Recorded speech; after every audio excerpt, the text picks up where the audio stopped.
I'm just in the process of texting people to, or I can't, okay. I don't want to keep people waiting. At the same time, I don't want to start the meeting without without everybody who can make it making it. So we'll just give it another minute here and see. I have texted Councillor Appleton and we've reached out by email, so we'll just see if there's a. And Kevin, it would be interesting to know, if possible, how many are actually on the online Zoom, since we know that there was a notification issue. In terms of people watching, I don't think we have the real-time numbers available, but Ms. Morden, do we have real-time numbers available for our live stream on YouTube? Yes, I believe we can look that up on YouTube. I can ask staff to do that.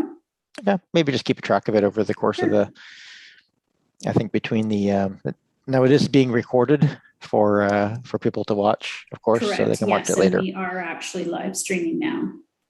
Perfect.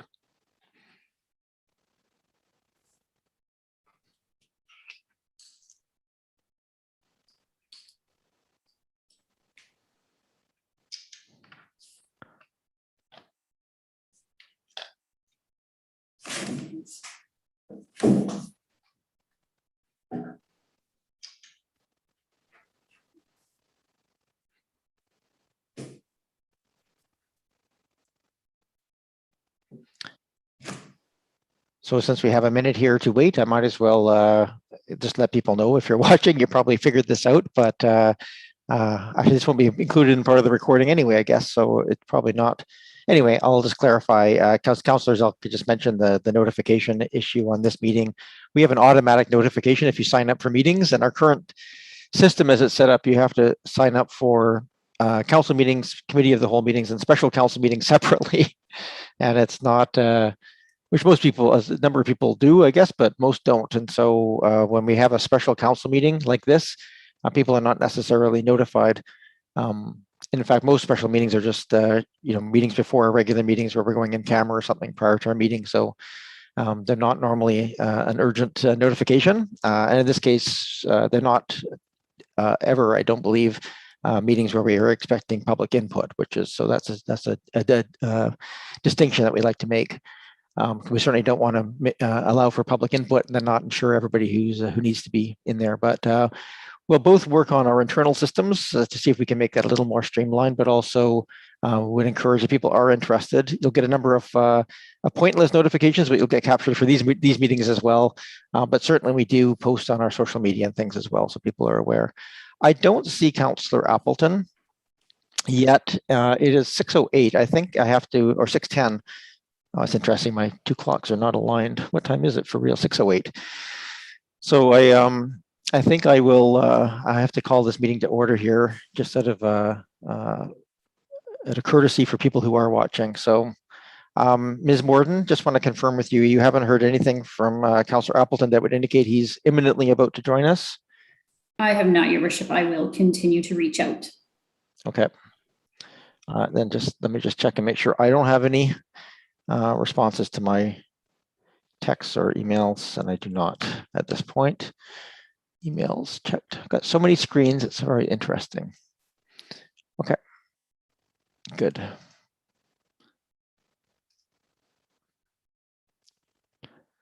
Okay, so with that, I'm going to call the meeting to order. Time is now 6:09 p.m. This is a special council meeting of July 19th. As we call the meeting to order, we do as we always do, acknowledge that the lands on which we're gathering virtually in this case is the traditional territories of the Coast and Strait Salish peoples, known today as the Esquimalt and the Songhees First Nations, specifically the Lekwungen-speaking people, and that their historic connections to these lands continue to this day. So with that, we have item first up on the agenda is item 2.1. This actually says the agenda of a regular council meeting.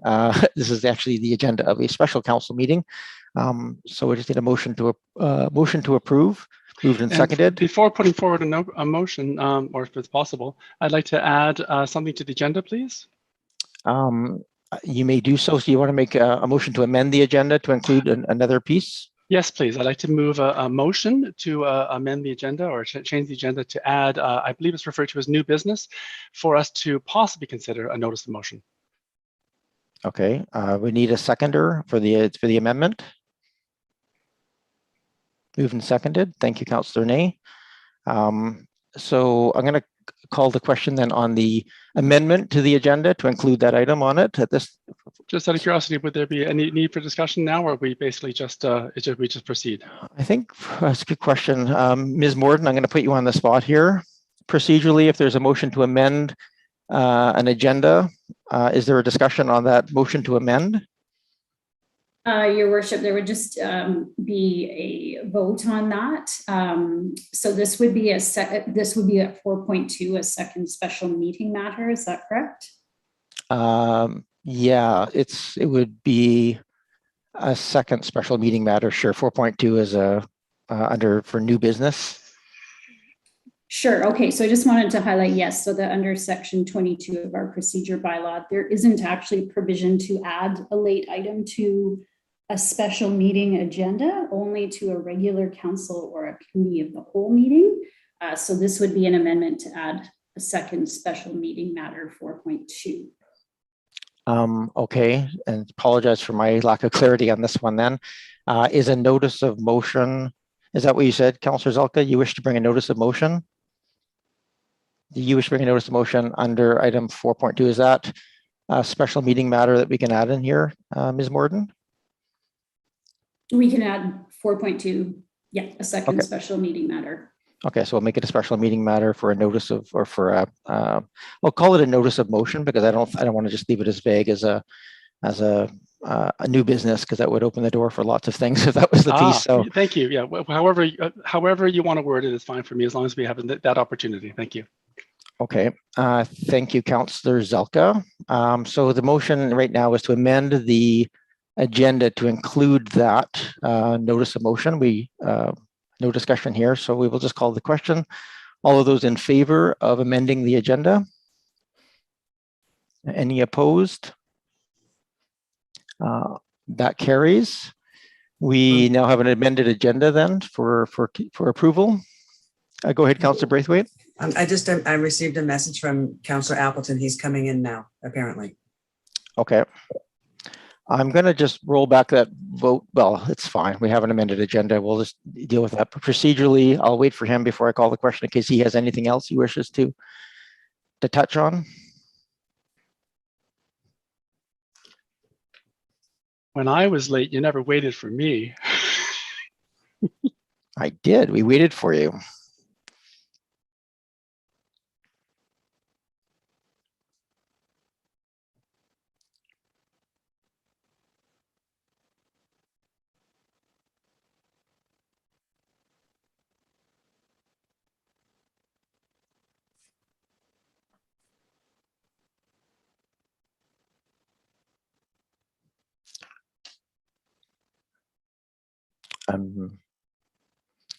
Sorry, Ms. Morden, you said he is logging in now. Is that correct? Yeah, I have an eye out for him. As soon as he enters the waiting room, I will. Oh, there he is. He's admitting right now. Okay.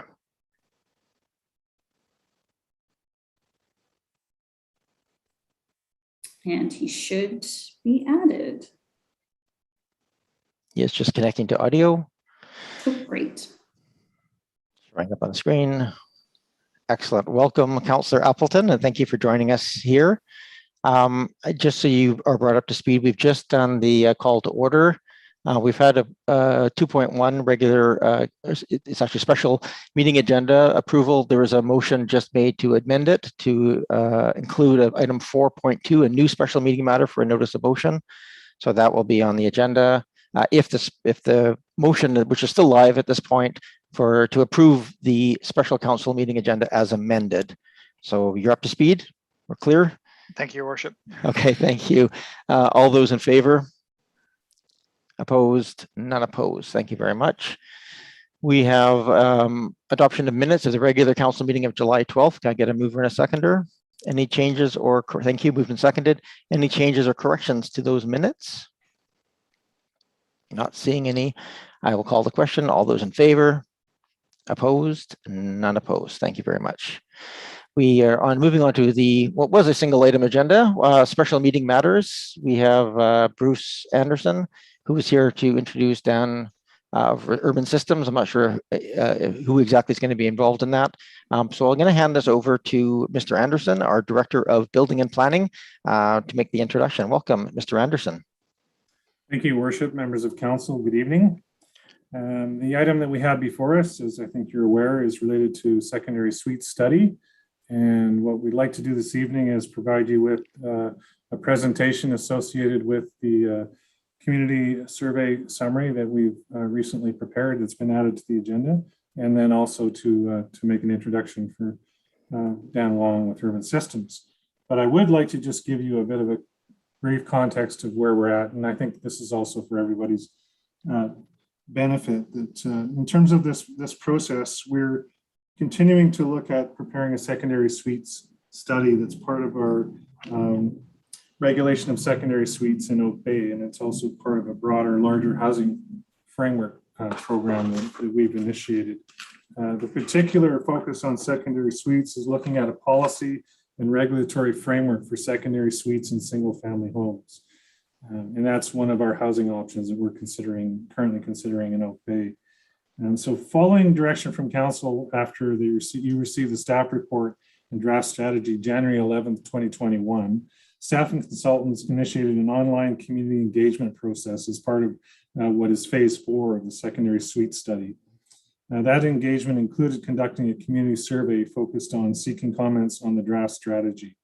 Materials were presented, and the survey using Bang the Table platform methodology was used and accessible on the district's website. We'd also provided hard copies at the Oak Bay Rec Center and to those who requested specifically to receive hard copies of that. I should also let you know that staff and consultants presented recently, July 14th, to the Advisory Planning Commission Land Use. And that was an opportunity to give a bit of a history on the secondary suites process, but also to provide the draft strategy and an update on the results of the community survey.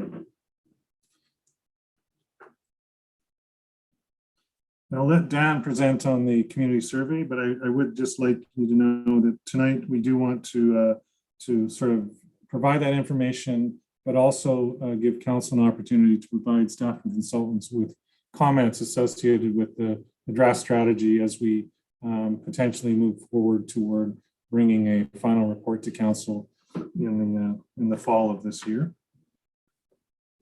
So with that, Your Worship, I think I'd like to introduce Mr. Dan Wong, Urban Systems, and he'll provide us with the presentation. And then again, I think we have opportunity for Council's comments and questions to us as we go forward. Thank you very much, Your Worship. Thank you very much, Mr. Anderson. I got to be quicker on my mute button there. And welcome, Mr. Wong. Thank you, Your Worship. Good evening, members of Council. Can you see this, the presentation on the screen? We can, thank you. Excellent. I'm pleased to be here virtually this evening and hopefully in person later this fall to continue the discussion with Council on the District of Oak Bay Secondary Suite Study. Just a couple of slides of background. I know Council has seen these slides before, and we will get into the results of the survey very shortly.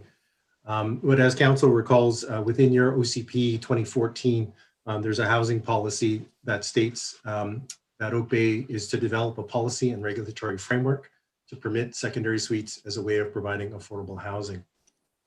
As you know, the District of Oak Bay and throughout the CRD, we're facing a significant shortage of diverse, affordable housing options.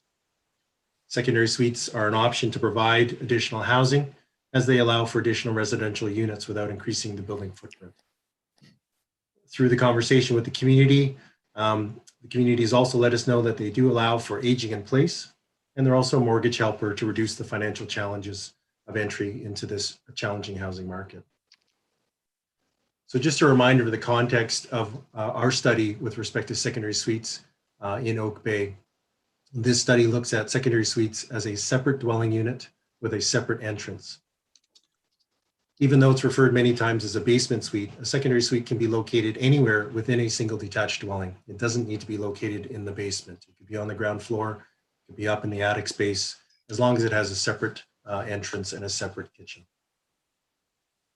Secondary suites within an accessory dwelling, i.e. a garden suite or a laneway home or a suite within a detached garage, are not being considered at this time.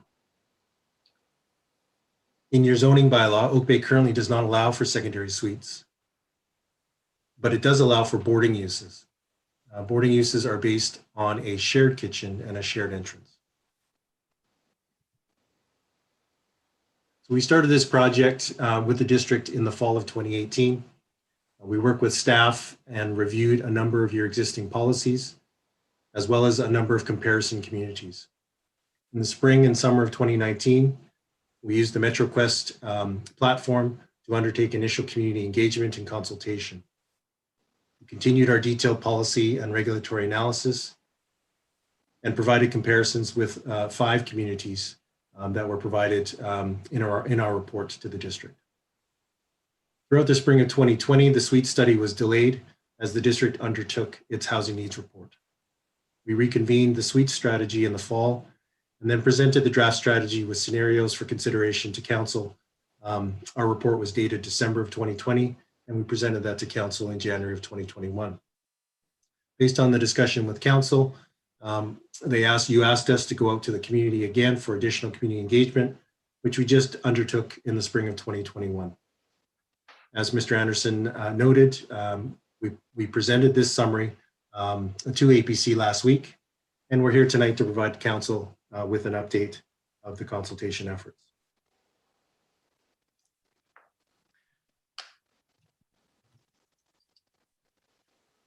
So throughout the discussion and our analysis, there's a number of secondary suite attributes which can be placed within the entire regulatory spectrum of secondary suites. This includes the type of suites, whether it's new or existing suites or both, where suites would be allowed within the land use of the community, either in all single family homes, all the way down to a specific site. Suite regulations would also look at lot size, unit size, owner occupancy, as well as I mentioned, boarding uses currently are allowed within single family dwellings. One consideration would be whether or not boarding and secondary suites would be allowed, or just boarding or secondary suites. So that is a consideration for discussion with council and the community. Parking has been a discussion throughout this study, as well as previous studies on secondary suites, as well as enforcement, building code compliance, and registration. Based on the spectrum of attributes, we developed a series of sample scenarios to provide a scope of how suites could be regulated in Oak Bay. We presented these early in January to council, and they ranged from the least regulated scenarios, scenario A, to the most regulated, which was scenario D. Each scenario has varying and increasing impacts on the number of categories within the spectrum. That includes zoning, as I mentioned, land use, parking, and owner occupancy, enforcement, registration, and resource implications. And as mentioned, these regulations, if as discussed by council, they could be applied to either new or existing suites, or new and existing suites. When we presented in January, we actually identified 6 different program scenarios. The other 2 were the potential for either a location-specific secondary suite or a pilot program. So those are also considerations as part of our consultation with the community. So these are the scenarios that we provided in the survey that went out to the community. They aren't hard and fast options per se.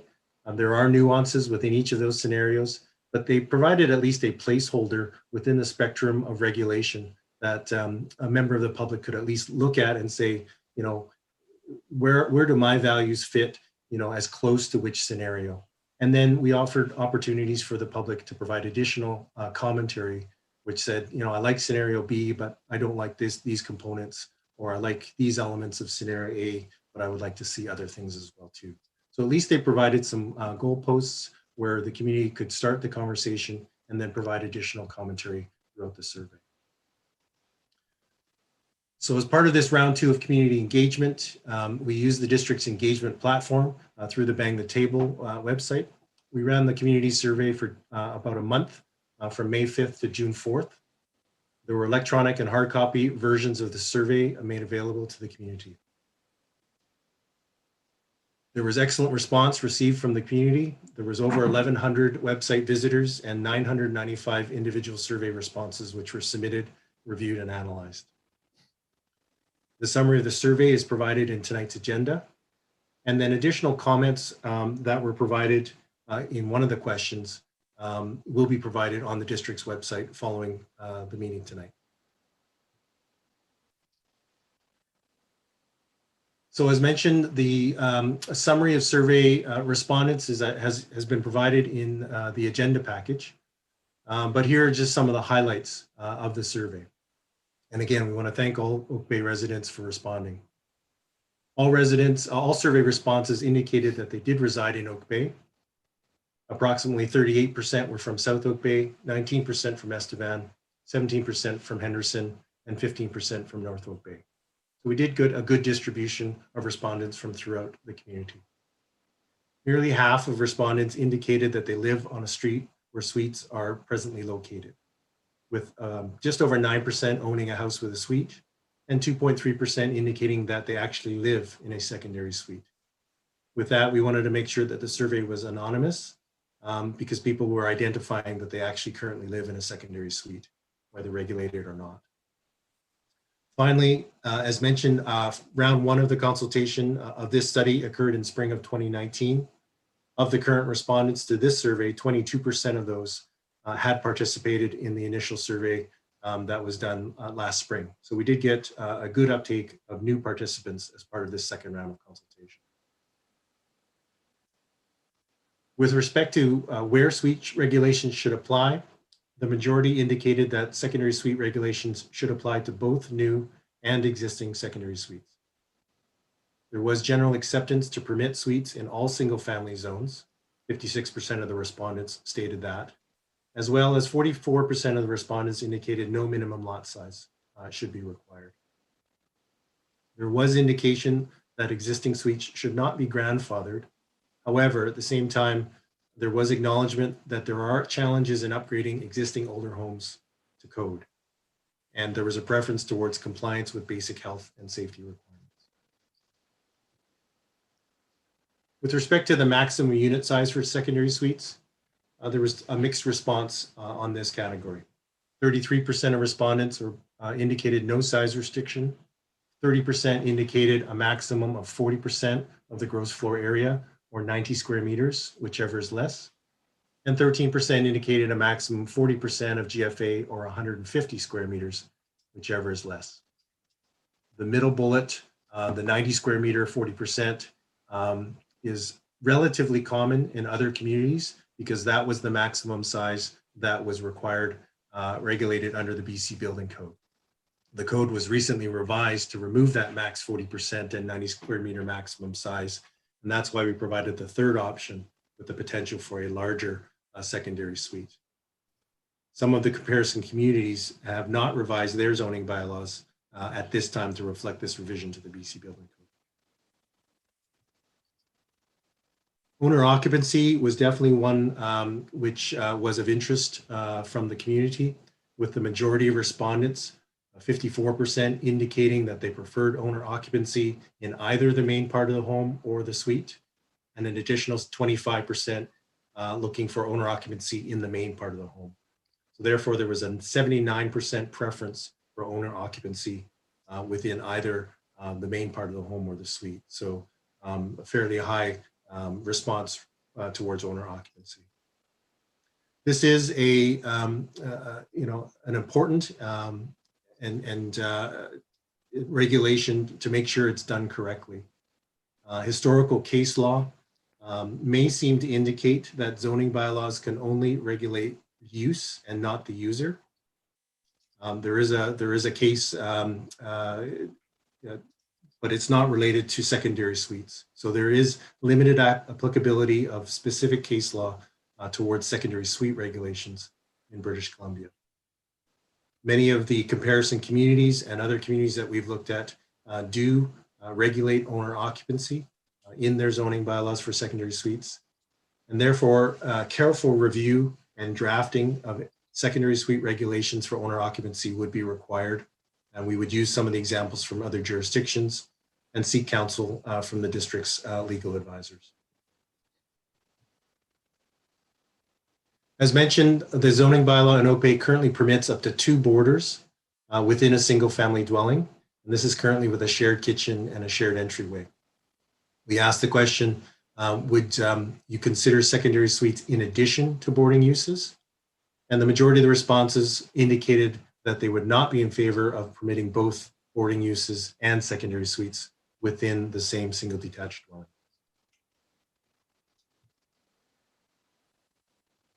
With respect to off-street parking, half of the respondents indicated that 1 additional off-street parking space should be required for both new and existing secondary suites. And an additional 12% indicated 1 additional off-street parking should be provided for new suites, but none for existing suites. Most of the comparison communities that we looked at do require 1 additional off-street space for secondary suites within their current zoning bylaws. As noted in this and previous studies and previous discussions with council, parking certainly is a challenging issue in the district, but it is located in localized problems on specific blocks within the district. And it's also not specific to just secondary suites. That said, if additional off-street parking is required as a regulation within a change to the zoning bylaw, there always remains the ability for an applicant to apply for a variance based on site-specific and block-specific characteristics. With respect to enforcement and licensing, the majority of the respondents indicated that there should be a district-initiated compliance program in addition to the current complaint-based approach that the district undertakes at this time. With respect to licensing, just over half prefer a mandatory business licensing program for the registration of secondary suites, with only 18% indicating no registration should be required, and therefore the remainder would support some form of a voluntary registration program.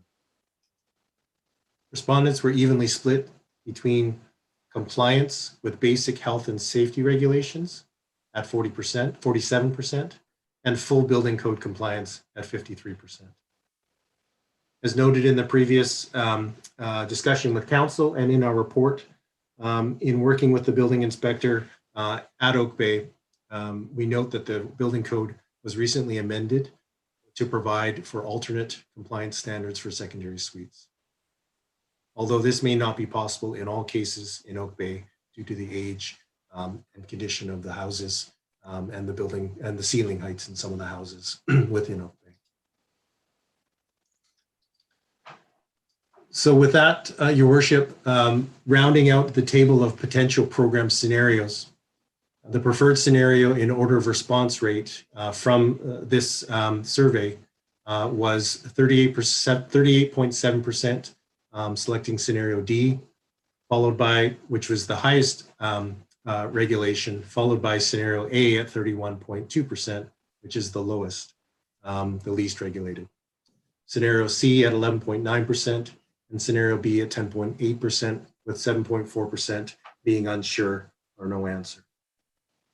As noted, scenario D is the most stringent of the 4 scenarios, and it's also generally consistent with the individual responses that the community would like to see with respect to owner occupancy, off-street parking, and business licensing.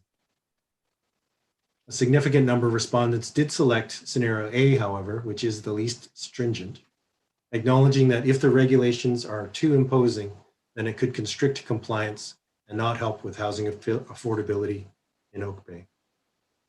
And just referencing the staff report, the last bullet states that overall, while there appears to be general support for permitting secondary suites, there appears to be a distinction between limited regulations, i.e. to move the needle on affordable housing, and stronger regulations, i.e. more incremental implementation of secondary suites.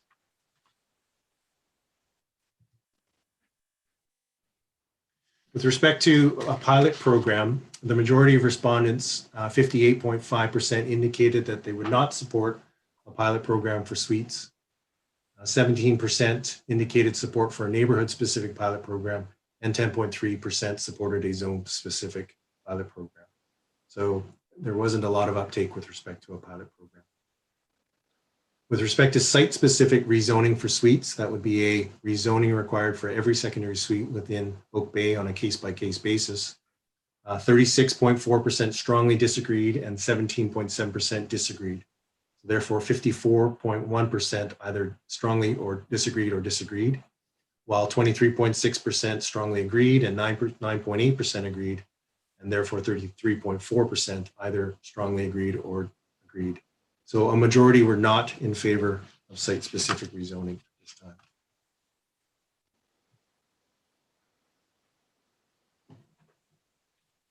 We also provided within the survey, it was question 29 in the survey, an opportunity to provide open-ended comments.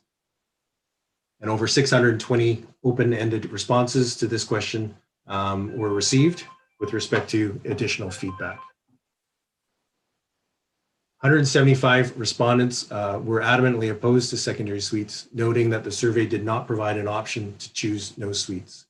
And again, as a reminder to council, our work program was to look at the policy in the OCP, which is to see how to regulate suites, not if suites should be allowed within Oak Bay.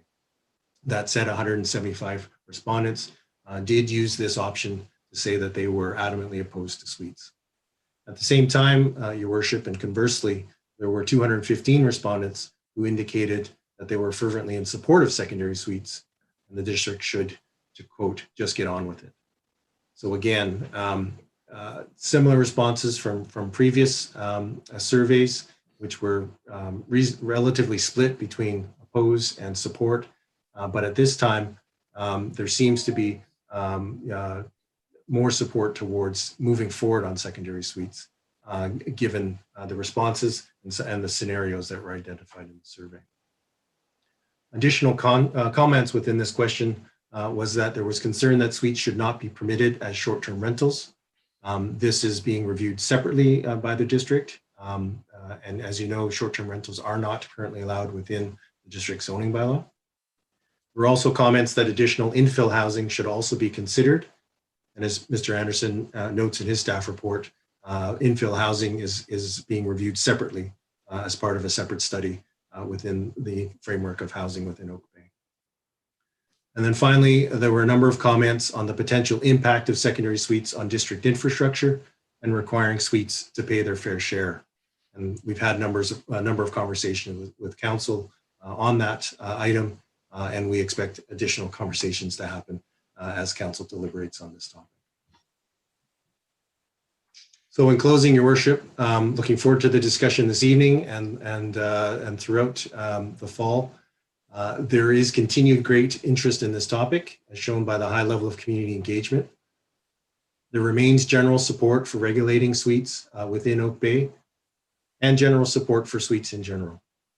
While a large number of respondents, as noted, did select scenario A based on its limited regulations, and thereby wanting to really encourage secondary suites to move the needle, scenario D was the most predominant scenario chosen. This is also, as mentioned, supported by individual survey questions based on those individual suite attributes, such as owner occupancy, off-street parking, and enforcement.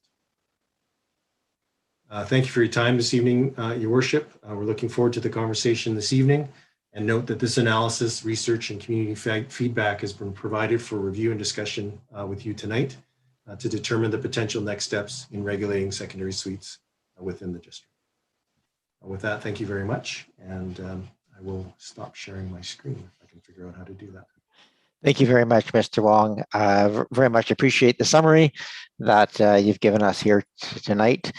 Just for any of those watching, the nature of this meeting is similar to the presentation that was given to the Advisory Planning Commission last week. Here for our information, we're here to provide some feedback on the public input that's been received. And what we talk about here will come back to inform the information that comes back in the final report this fall as we get more into a decision-making mode, and we'll be open to the public input at that time. Tonight's really just to receive this and to ask questions and give it back. So there is no public input portion in this meeting, unlike most of our meetings, just by the nature of the special meeting. So, we're so used to having public input at everywhere we go. I want to make sure people, if they're just coming in here, are aware of that fact as we move forward. So with that, I will turn it over to, I'm just going to go back to Mr. Anderson for a moment. Is there anything, Mr. Anderson, that you would like to touch on before I open it up to council for questions or comments? No, thank you, Worship. The only point maybe is that we would be hoping to seek some direction to come back in the fall with the final report on this matter. Thank you. Right, and that's in the recommended motion that's in front of us here.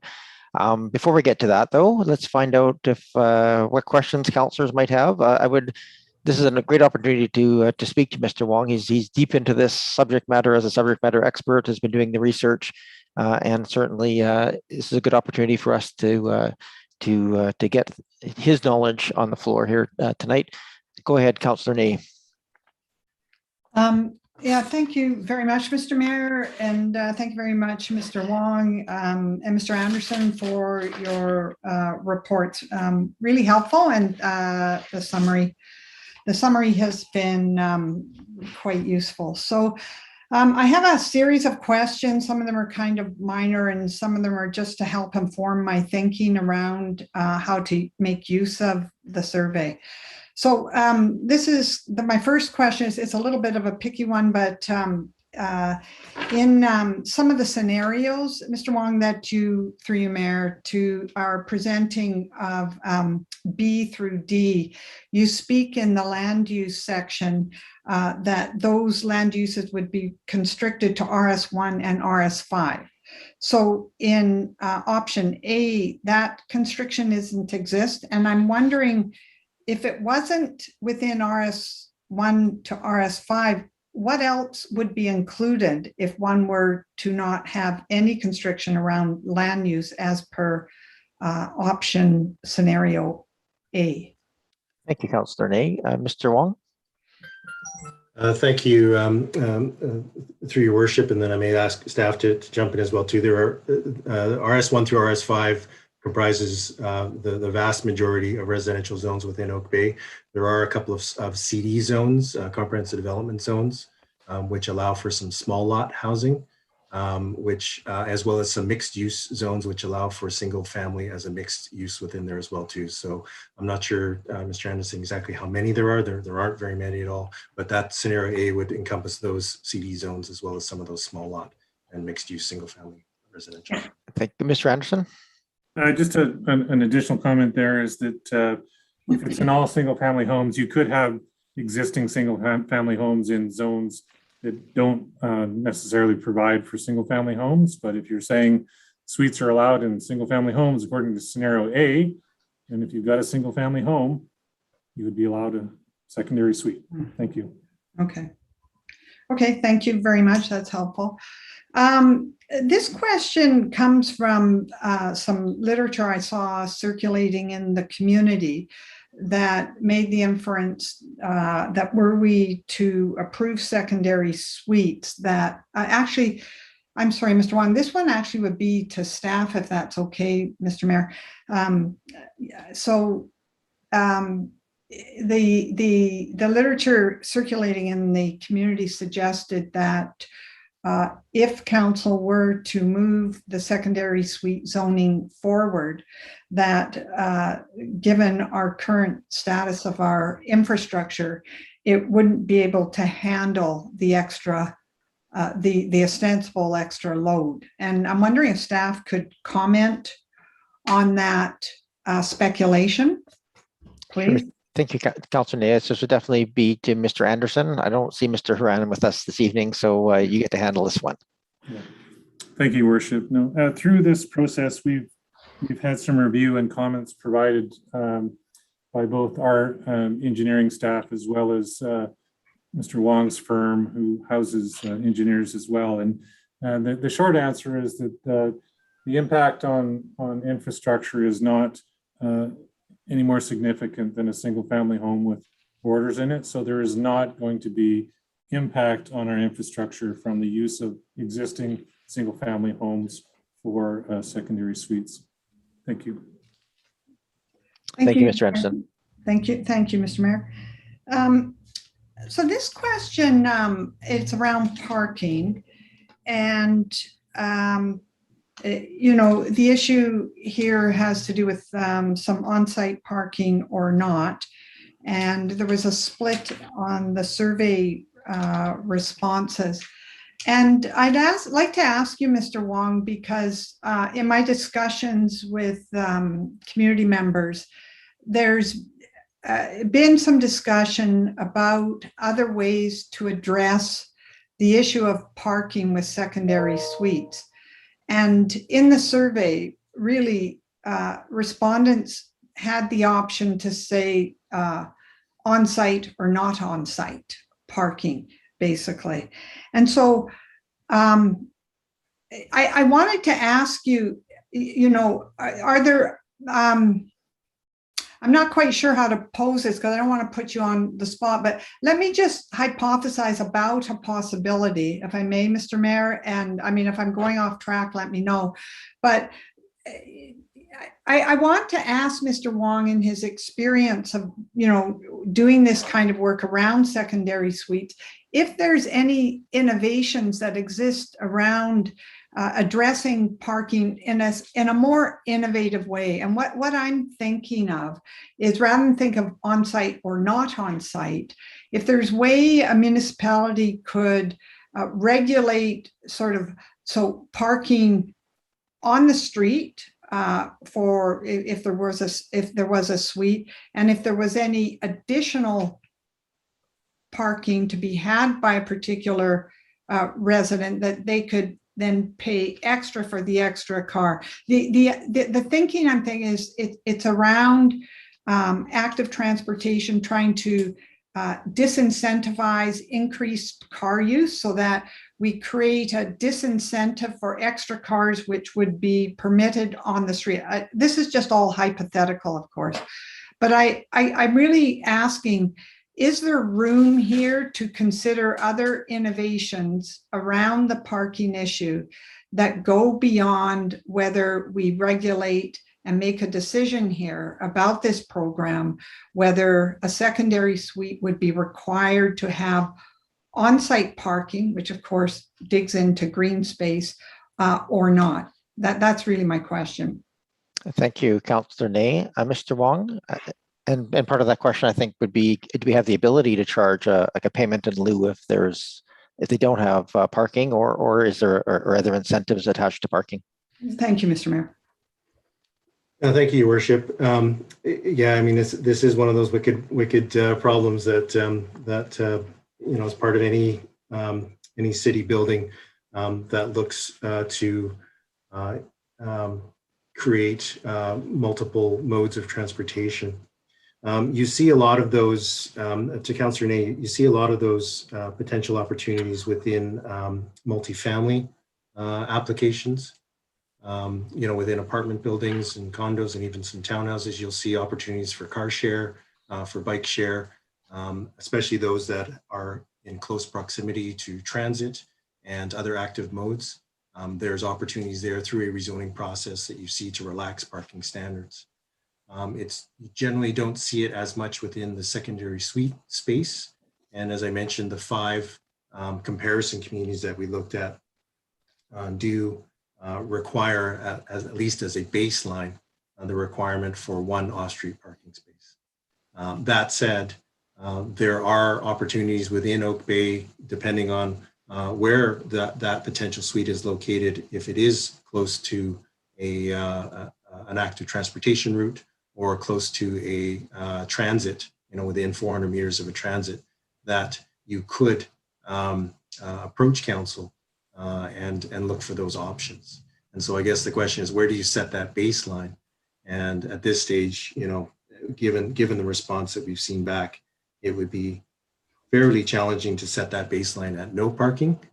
And so the alternative at this point is to consider setting the baseline at 1 off-street parking space and then allow for an applicant to apply for a variance, especially if it's given support from the neighbors. They may say, yeah, there is no parking issue on the street, or we could enter into some kind of a covenant or some kind of a parking agreement with the city on a case-by-case basis.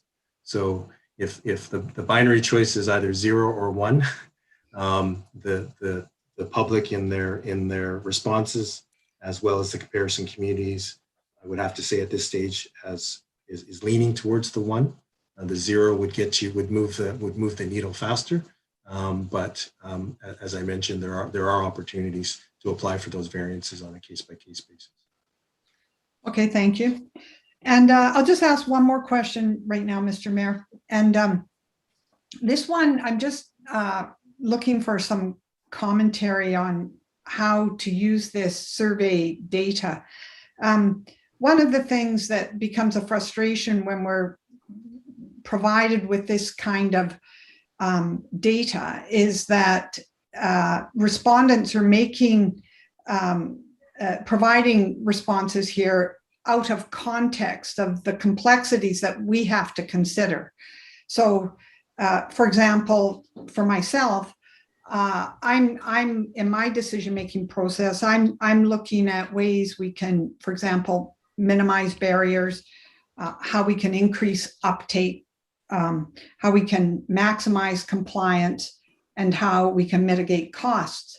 But respondents aren't doing that task. They're just saying, do I want this or do I want that? But we here as decision makers, presumably, some other councillors may be using different criteria, but those are ones that I'm using. We have to, consider the responses in the context of how that impacts certain criteria that we have in our mind. So I'm just wondering, we've got all this data, it's been compiled, we've got percentages of the community who are saying this or that. And I'm wondering, as a person who's developed this and providing it for us, if you can make any comment about how literally we take the responses as we make our decisions. Thank you, Councillor Ney. I'm not sure I'll go to Mr. Wong and to answer the question as much as you feel comfortable. I think ultimately it's going to be up to each of us as to how we weigh those responses. Go ahead, Mr. Wong, if you have anything to add. Thank you, Worship. As we've shown in that the spectrum, and we actually got comments back from APC last week that they really appreciated the putting those attributes on that regulatory spectrum, because it really does show how complex and interrelated and interwoven some of these issues are, and it's not like you can just push lever 2 up and push lever 4 down and you'll solve all the world's problems. And so there is that balance, and that's the balance within the policy and regulatory framework that we're having this discussion. And so where is that, I guess, quote unquote, sweet spot within Oak Bay to try and move the needle forward within the policy direction of secondary suites? And then you as council determine, I guess, how fast or how slow you want to see that implemented. And there are examples from other communities of successes and less than successes on those policy levers that each council chooses. So that's, okay, thank you. I guess that's all I can give you at this time. So. No, that's good. Thank you very much. Thank you, Councillor Ney. I have Councillor Patterson, then Green. Thank you, Mayor, and thank you very much, Mr. Huang. I'm perhaps at a bit of an advantage because I saw this presentation once at the APC, so I've been making notes of questions along the way. So it's perhaps an unfair advantage, but I do thank you for your presentation. And every time I see the presentations that you make, more thoughts come to mind. So I think it is great in providing the information that we want. But I think I will start just, if I could, Mayor, and I don't know, so I will leave it up to your discretion as to whether to direct it to Mr. Huang or Mr. Anderson. But just following up on Councillor Ney referred to the complexities of the issues that we face on council as compared to the fairly simplistic view of the survey. And so I will go back. It seems a long ways now, but we do have an OCP. An OCP is a bylaw. It's a legal document. And so I just wanted to do a check-in to see if what we said about secondary suites in the OCP is still the correct terminology and the correct framework that we look at this. And so for the OCP, it did have the intended outcomes, I think, are the same: increase affordable housing. That was a major goal, and support diversity and supply. And both of those terms are defined in the OCP, the affordability and the diversity and accessibility of it. Is that terminology consistent with the way that we are reviewing this information today? Thank you, Councillor Patterson. I think in this case, actually, Mr. Wong may be able to answer that question, but Mr. Anderson, if you feel you want to jump in, feel free. Well, your worship, I'll just say that yes, is the short answer to the question. We certainly are, throughout this process, we've been following from the policies within the community plan. Mr. Wong, if there's something additionally you wanted to add, I know we provided the specific policies in our January 11th staff report when we brought the draft strategy to council, and the draft strategy also contains that information as well. Thank you. Mr. Wong? I would just echo that and say yes as well too. And again, echoed in not only the responses from the community at both survey times, but throughout the last open house when we were able to meet in person with the community, we did hear from the community in those conversations. And those words did come up: affordability, aging in place, increasing the diversity of the housing stock, and accessibility as well too. So definitely all of those resonated throughout the community in our conversations. Thank you, Mr. Wong. Go ahead, Councillor Patterson. And again, with the OCP, as it stands today, the projected growth in it was 0.5% annual growth, or 36 new housing units per year. I know there have been some changes to the regional growth strategy. Has that changed our goal in alignment with the OCP? Mr. Anderson, you might be more familiar with the growth strategy, or I can address that. Well, perhaps more specifically, we should be referring to our recent housing needs report that provides us with, I think, a little bit more current guidance. And I believe, in fact, we're basing the work that we're doing with our housing framework on that housing needs work. And of course, maybe to put that is in the context of the regional work that's also been done, that I think both the mayor and our planning staff are quite familiar with. Thank you. Thank you. Mr. Anderson. Now to go on to the survey itself, I noticed that in Mr. Wong's report, the number of respondents was 995. 48% of the participants responding stated that they lived on a street with suites. And so certainly vehicles seem to come up repeatedly through all of this, as well as occupants in suites. The survey, though, did not seek any specific questions to identify people that were responding to the survey that were renters and whether or not they in fact owned a vehicle, or the number of occupants typically in a suite. Is there a reason that we did not include those types of questions to gather that information? Thank you, Councillor Patterson. Mr. Wong? Thank you, Your Worship. With respect to the vehicle ownership, yeah, that one did not actually come up in the survey, as you noted. I guess for the sake that owner, the renter would change from time to time, whether it was a student who had a vehicle or who did not have a vehicle. or, you know, or somebody who did have a vehicle. So I guess it could have been a question that was asked, but through your worship, we actually did not ask that question. Thank you. One thing that I am noticing on a little more frequent basis, and probably that will increase, I think, as time goes on, is the number of extension cords that are running from dwelling units to electric vehicles in the street. I presume that this is a problem that many municipalities are dealing with, and probably some of the older communities like Oak Bay, it's a little more of a challenge. Is there any directives from any of the municipalities on how they would deal with these types of issue?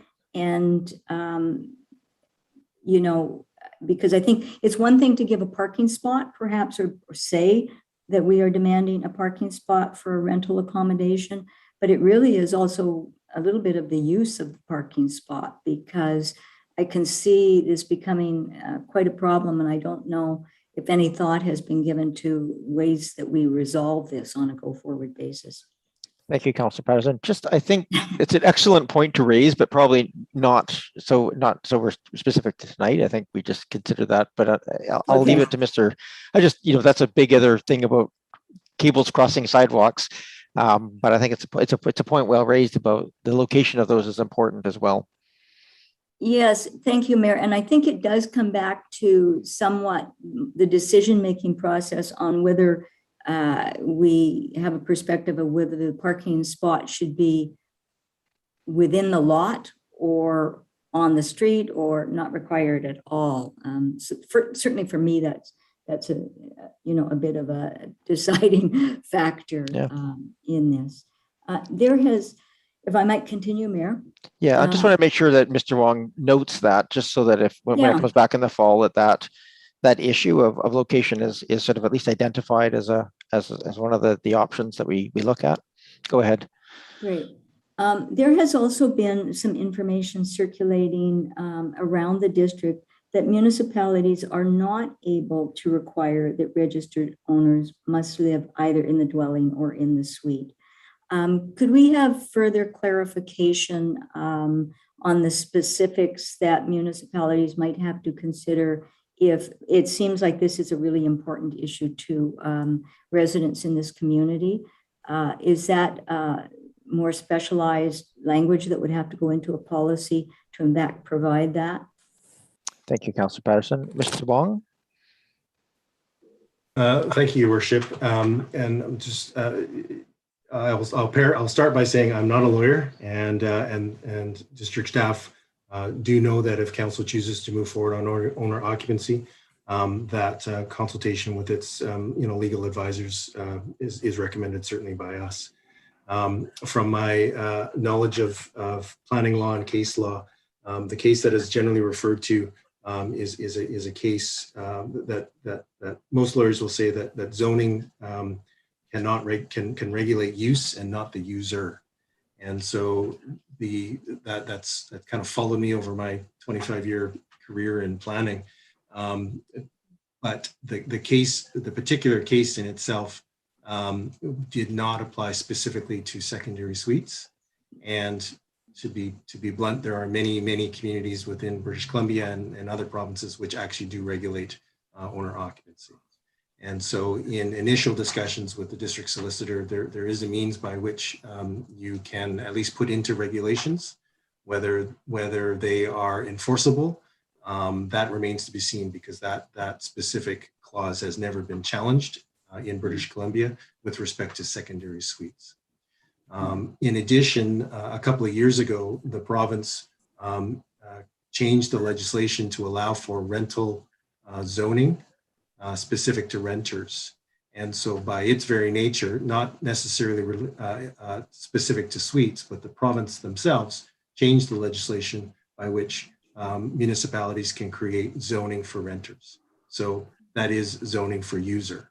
And so again, I'm not a lawyer, but you would suggest that the province is potentially starting to loosen its interpretation of zoning by the very nature of its change in legislation to allow zoning for specific renters. And again, that's not specific to secondary suites. That's in that whole discussion about zoning for use versus zoning for user.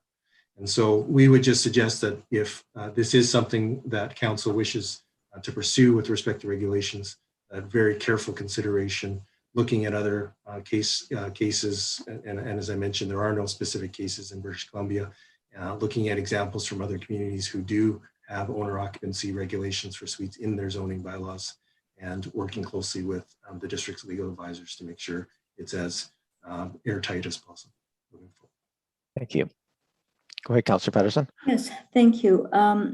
I know that this probably is for Mr. Anderson, but I notice in some municipalities, they do require separate sewer and water connections for secondary suites. Is that somewhat typical, or is it atypical to implementing secondary suites programs? Thanks, Councillor Patterson. Mr. Wong? Thank you, Your Worship.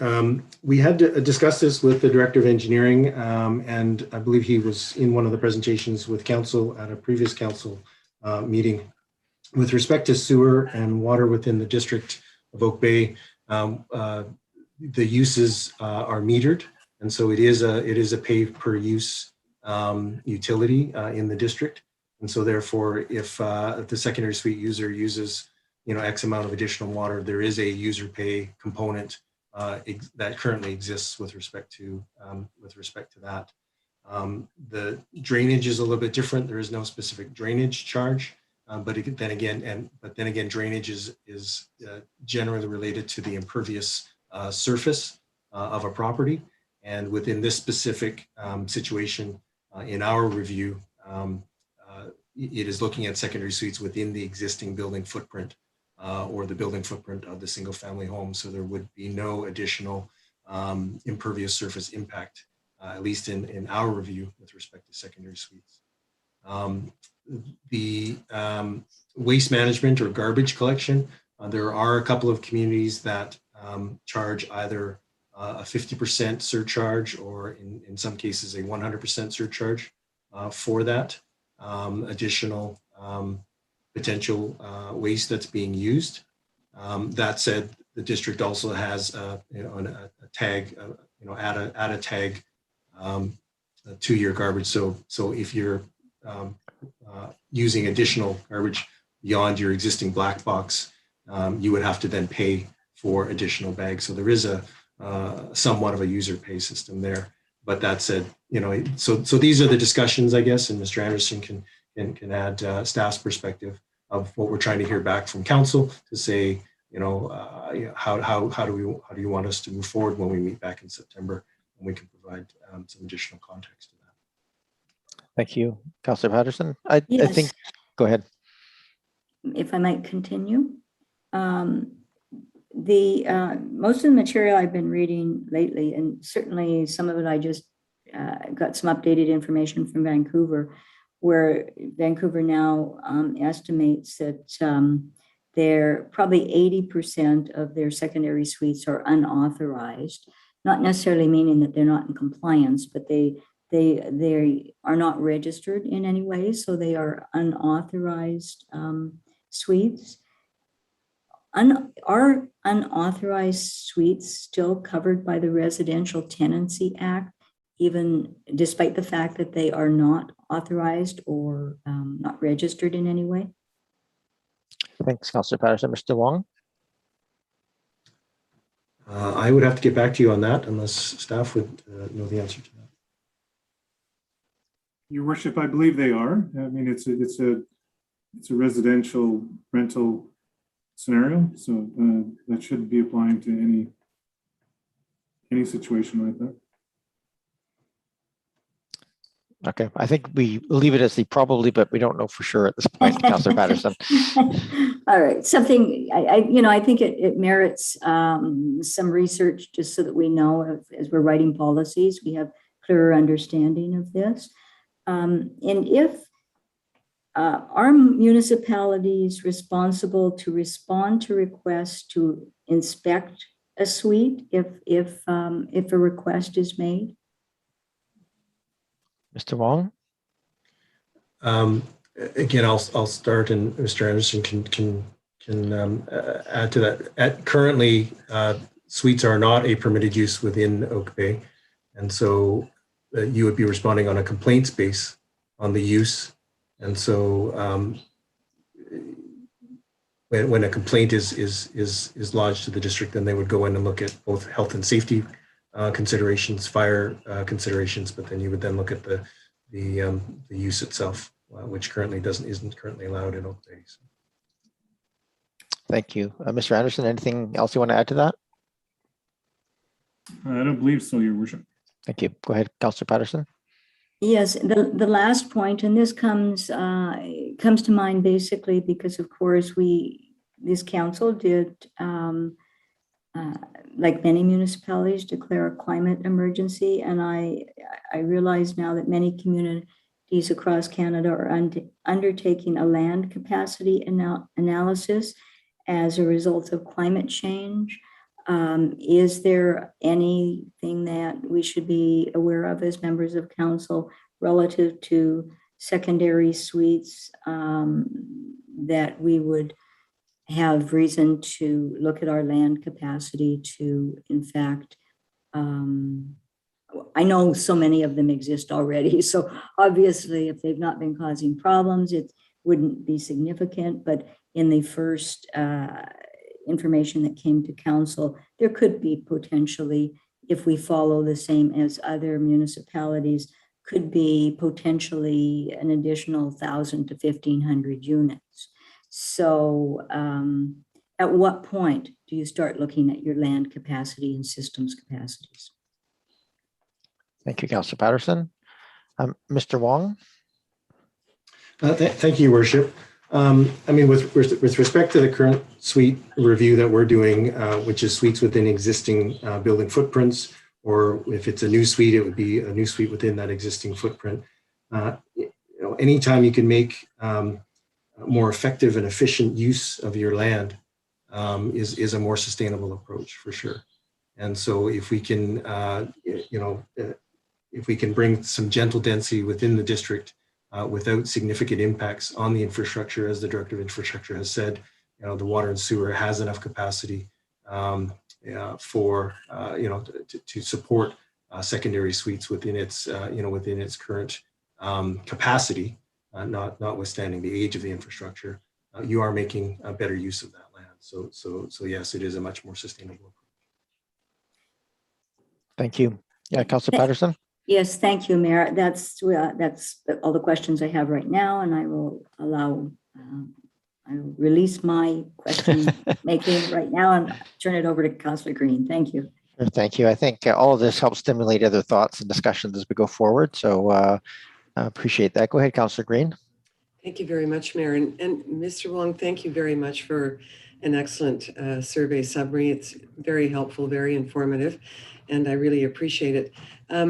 Through you, Mayor, this is more probably a question for Mr. Anderson, and I don't need hard data on this, but I was just curious to know, Mr. Anderson, if you have any figures or numbers on the number of complaints and the nature of complaints around existing suites in Oak Bay, say over the last 2 or 3 years. Thank you, Councillor Green. Mr. Anderson, do you have any statistics for us?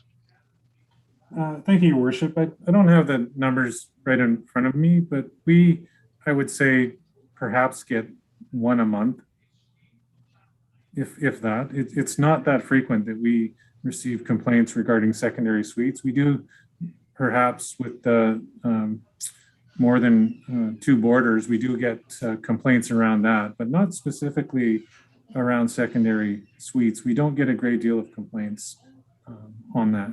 Thank you. Thank you, Mr. Anderson. Just one supplementary question on that issue. Do you have any idea of what the nature of those complaints are? I know you mentioned more than 2 borders. In terms of suites, do the complaints have a pattern to them, or are they, individual? Thank you, Councillor Green. Mr. Anderson?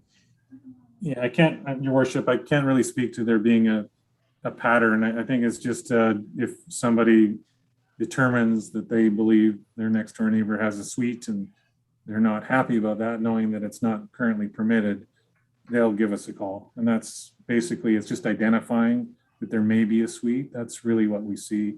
Nothing, related to, particular to do with the function or the performance or say parking, for example. That's not really my recall of what we've seen in the last few years on complaints we see for suites. Thank you. Thank you very much. My next question relates to parking, and I was just wanting to ask Mr. Wong, and please forgive me for refreshing my memory, or asking you to refresh my memory, Mr. Wong, through you, Mayor. Can you tell me how the City of Victoria, the Township of Esquimalt, and the City of Victoria and Central Saanich, how would they handle the parking issue for the regulation of secondary suites? Thank you. Thank you, Councillor Green. Mr. Wong, and you have even broader experience than that, of course, with your consultation. Thank you, Your Worship. The 5 communities that we chose were Esquimalt, Sydney, Saanich, Chilliwack, and West Vancouver. And I don't have the slide in front of me, but I do believe that all required an additional off-street parking. We did not use the City of Victoria in our direct comparison, Your Worship, and I can get that information from you.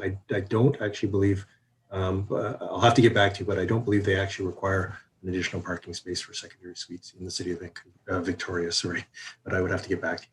Yes, and thank you, Mr. Wong, and I think that's true.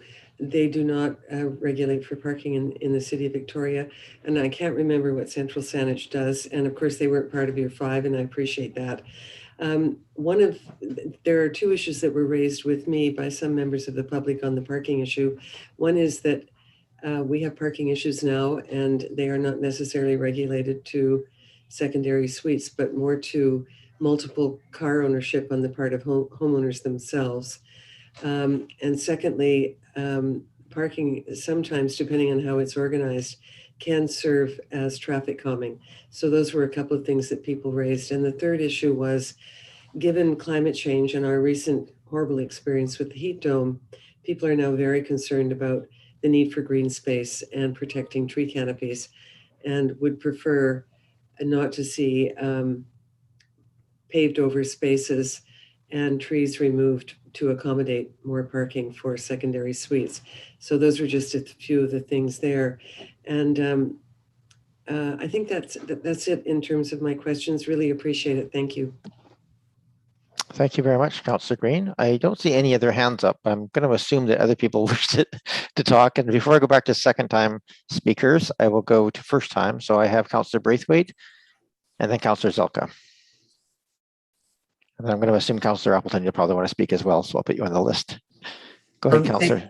Thanks so much, Mayor. I have a number of questions. First off, I just want a clarification, if I could, from Mr. Huang, in regards to the maximum size. I think it was on slide 11. You talked about this, the building code maximum size. You said that the building code was recently revised to remove the maximum 40% GFA, which was 90 square meters. And is it now 150 square meters, or is it no maximum whatsoever? Mr. Wong. Thank you, Your Worship. There is no maximum in the building code, and so it was nor the 40%. So the 40%. So say, for example, you had a 1,000 square meter, a 100 square meter house. 40% of that would have been 40 square meters maximum, right. And if you had a 300 square meter house, the 40% would be 120 square meters, but the building code would be whichever is lesser. And so if somebody had that 300 square meter house previously, 40% would have been 120 square meters, but then the maximum 90 square meters would have kicked in. And so now there is neither that maximum nor the 40%. But at the same time, the suite should be, common sense would tell you the suite should be less than 50%, because if the suite is larger than 51%, it's no longer the suite, it's actually the main part of the house. And so, Right. so, Okay. so that would be the common sense piece, but the other piece is on the actual square footage has been removed out of the building code. So if you had a 500 square meter house, and if you could keep in the 40%, but that would allow for a 200 square meter secondary suite if you didn't have that maximum unit size. Okay. Thank you, Your Worship. And through you, Mayor, I going back to the parking, because I know this is going to be one of the biggest things that we talk about. I appreciate what Mr. Huang brought up about the parking, because using my experience on my street, where apparently there are secondary suites, which I had no idea, but they've come up within the last little while, and the parking on our street has just become almost like a nightmare to be trying to find a parking space sometimes. And so to know that there's options for variances that other municipalities have used that tool is good to hear, because as you said, Mr. Huang, certain streets there's no need for off-street parking, but other streets perhaps there is. So it's good to have that option, I think. So thank you for bringing that up. I have a question I think it would probably be for Mr. Anderson, Mayor, if that's all right. And that's in regards to the BC assessment. I heard that BC assessment codes houses that have secondary suites in a certain way so that that information is readily available to a municipality. Is that correct? I'll go to Mr. Anderson. Go ahead, Mr. Anderson. Yeah, through you, Your Worship. Yes, it is, and we do have that information at the staff level. Thank you.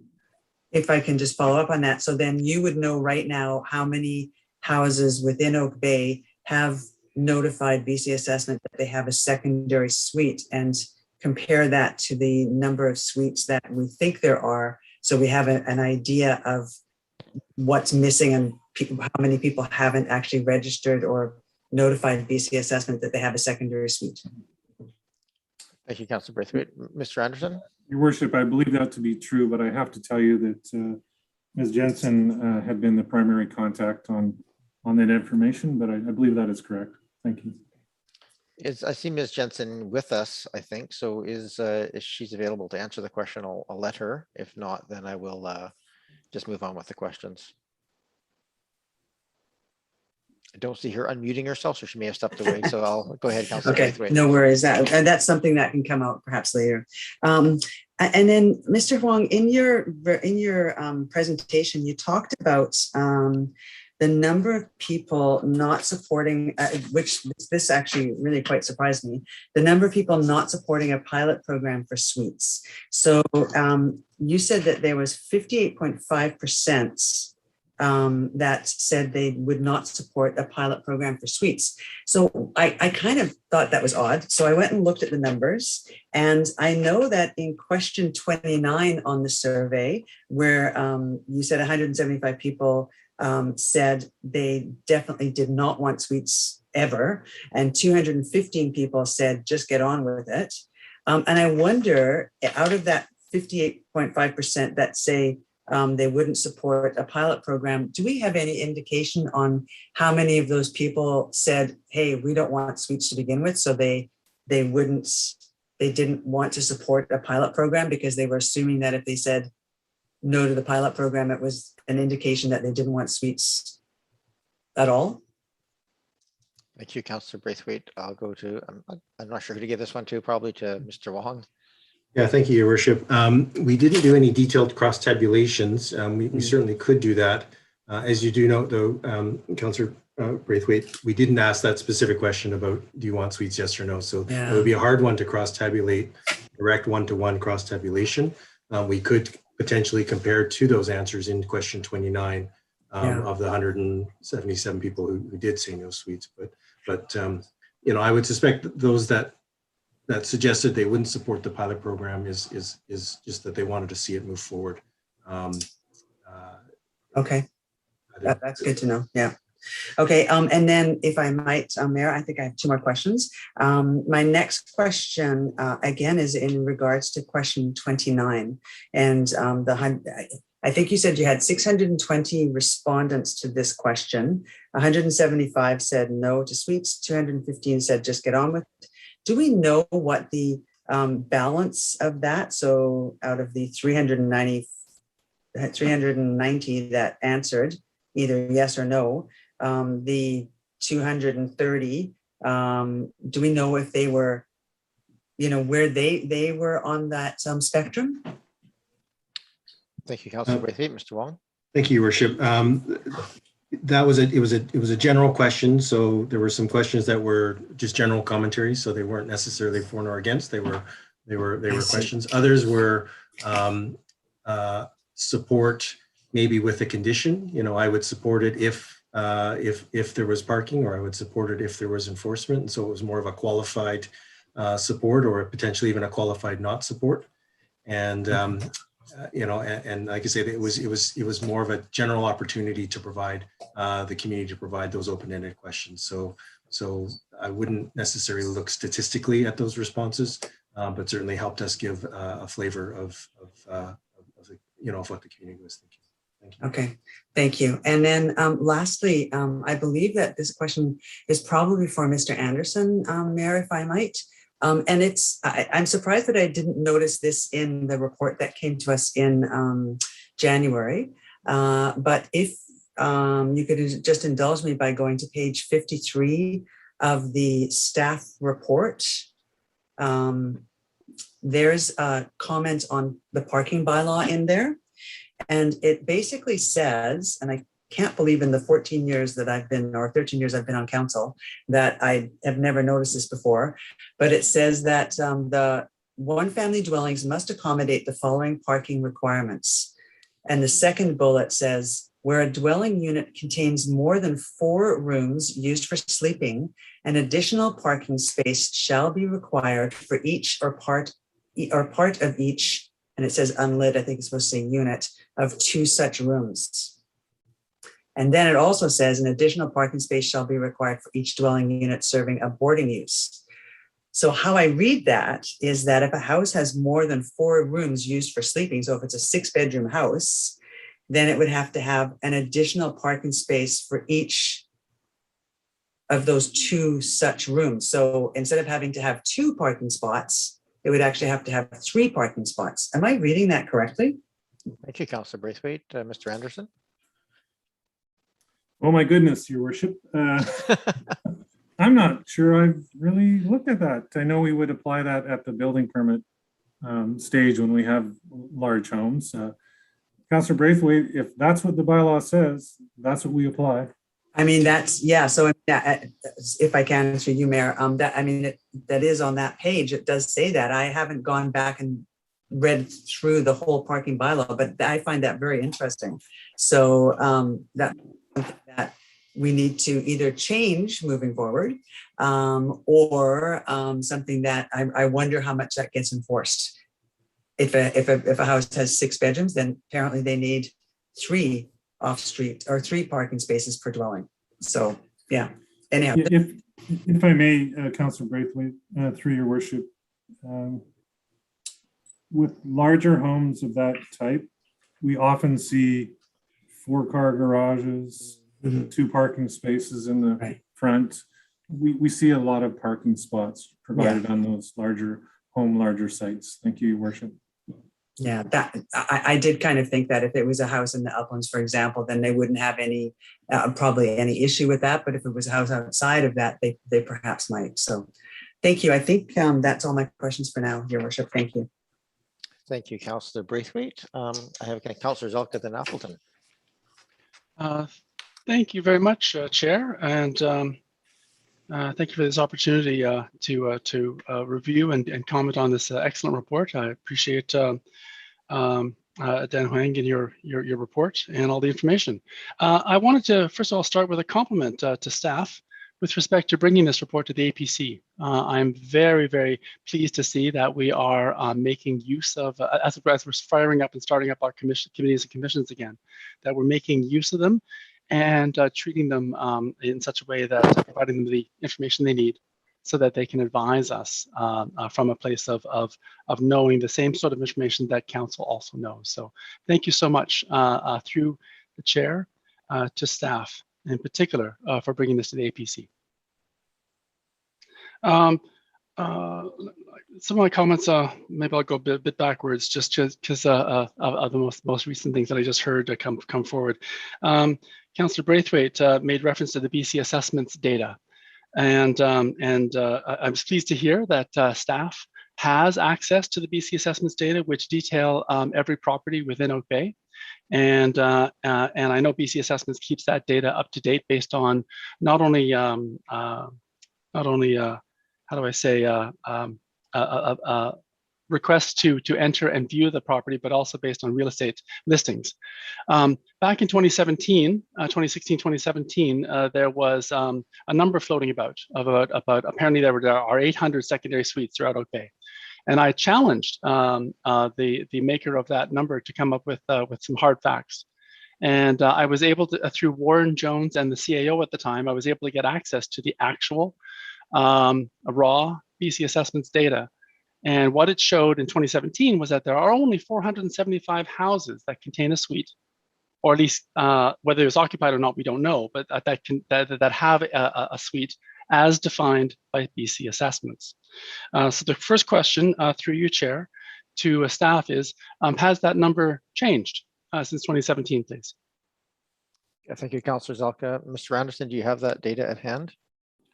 No, Your Worship, but I do have Deborah Jensen, I believe, is available now to speak specifically to the BC assessment data. Thank you. Welcome, Ms. Jensen. Thank you, Your Worship. So we regularly update our system with information from BC Assessment with respect to items such as secondary suites. They're not necessarily specifically recording the number of suites. So in a lot of cases, it's what the property owner is providing that information to BC Assessment. So we have to take a look at that number in combination with other data that we have through our system or what's been provided by our property owners as well. So it's not necessarily an accurate number coming from BC Assessment in terms of the overall numbers within the community. If I may continue, Chair? Go ahead, Councillor Zelka.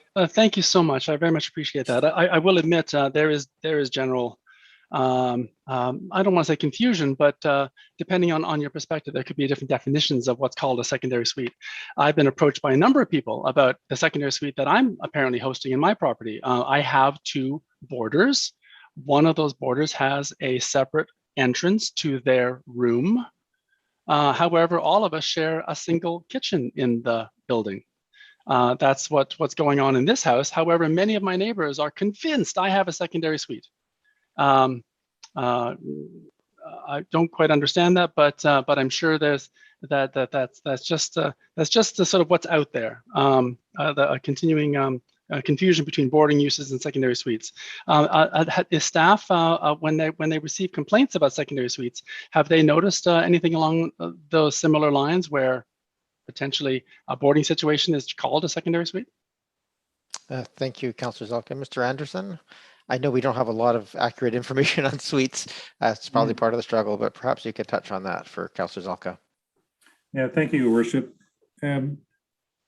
We will investigate and we will determine whether or not it's a suite or it's a matter of, like you've indicated, Councillor Zelka, basically hosting 2 borders within your single family dwelling. So I don't have even anecdotal on how many times we discover that it's boarding and not suites. So apologize for that, but no, we do investigate. Thank you. Thank you very much. I appreciate that. A question through you, staff, through you, Chair, to Mr. Huang. In your presentation, that you gave tonight, you just defined secondary suites as a dwelling unit that has a separate entrance. and then you stopped. I for some reason I thought, I guess does dwelling unit include a kitchen? I mean, I guess I should confirm. We are talking about something that has a kitchen, independent of, say, the kitchen of the main property. Just want to confirm. Thank you. Yeah, sorry. No, go ahead. Jump the gun on you, Your Worship. So thank you. Through Your Worship, yes. And again, it would depend on how you define secondary suites in your zoning bylaw, but generally you would define it as a separate unit with a separate entrance and a separate cooking facility. So that's excellent. Thank you very much. I very much appreciate that. Yeah, the whole concept of boarding use is sort of a very interesting one.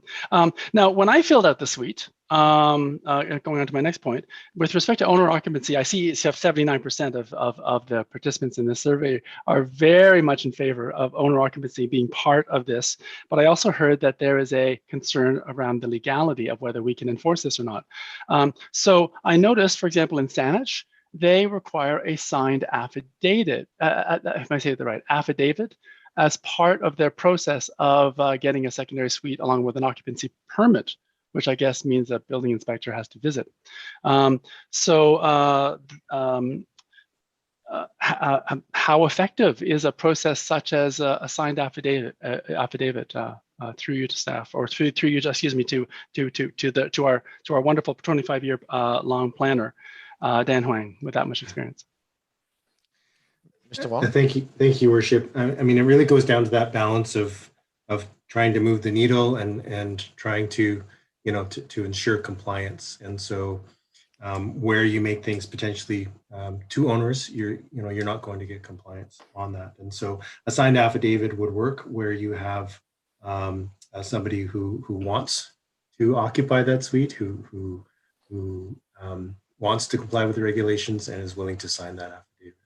And so the legality of it, whether or not owner occupancy, the zoning for user, whether that is legal or not, I guess that question still remains.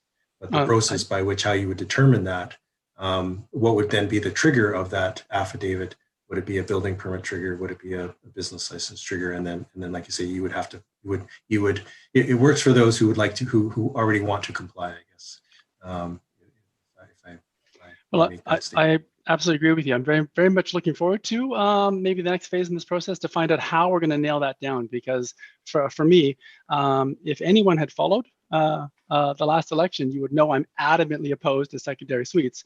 However, in the survey, unfortunately, I probably got counted amongst the yeses, because I said only if there was owner occupancy could I possibly see this as something that would fly, at least in terms of my personal opinion. It'd be interesting to see the proof is in the pudding, the details, and all that other stuff. So I understand there is a concern about putting these sort of owner occupancy concerns in zoning, but the question then, either to you or possibly to staff, is could we put this into something like a land contract, or talk also about the rental zoning? How could we do that without necessarily having to go through a rezoning process? Thank you, Councillor Zelka. Mr. Wong? Thank you, Worship. I'm not quite sure what the land contract would entail necessarily. The zoning would be a supported as of right use, unless you're doing a site-specific zoning. And so, and like I said, that the survey had indicated that site-specific zoning wouldn't be appropriate, and so it would just be the majority of the respondents would like to see secondary suites as an as of right use, whether that's for council's discussion and deliberation. And so it would, like other communities, would go in as a permitted use within your zoning bylaw. And then the owner occupancy would be a requirement of that permitted use. And so how you define what owner occupancy would look like, and then how you would regulate that, and then how would you enforce that if you found that the owner occupancy wasn't being complied to.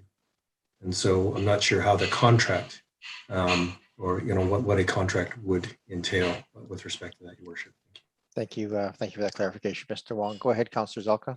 Thank you. Well, the reason why I mentioned something, for example, like a land contract, is that we have used land contracts in the past as a way of restricting and excluding the use of the land for something like short-term rentals.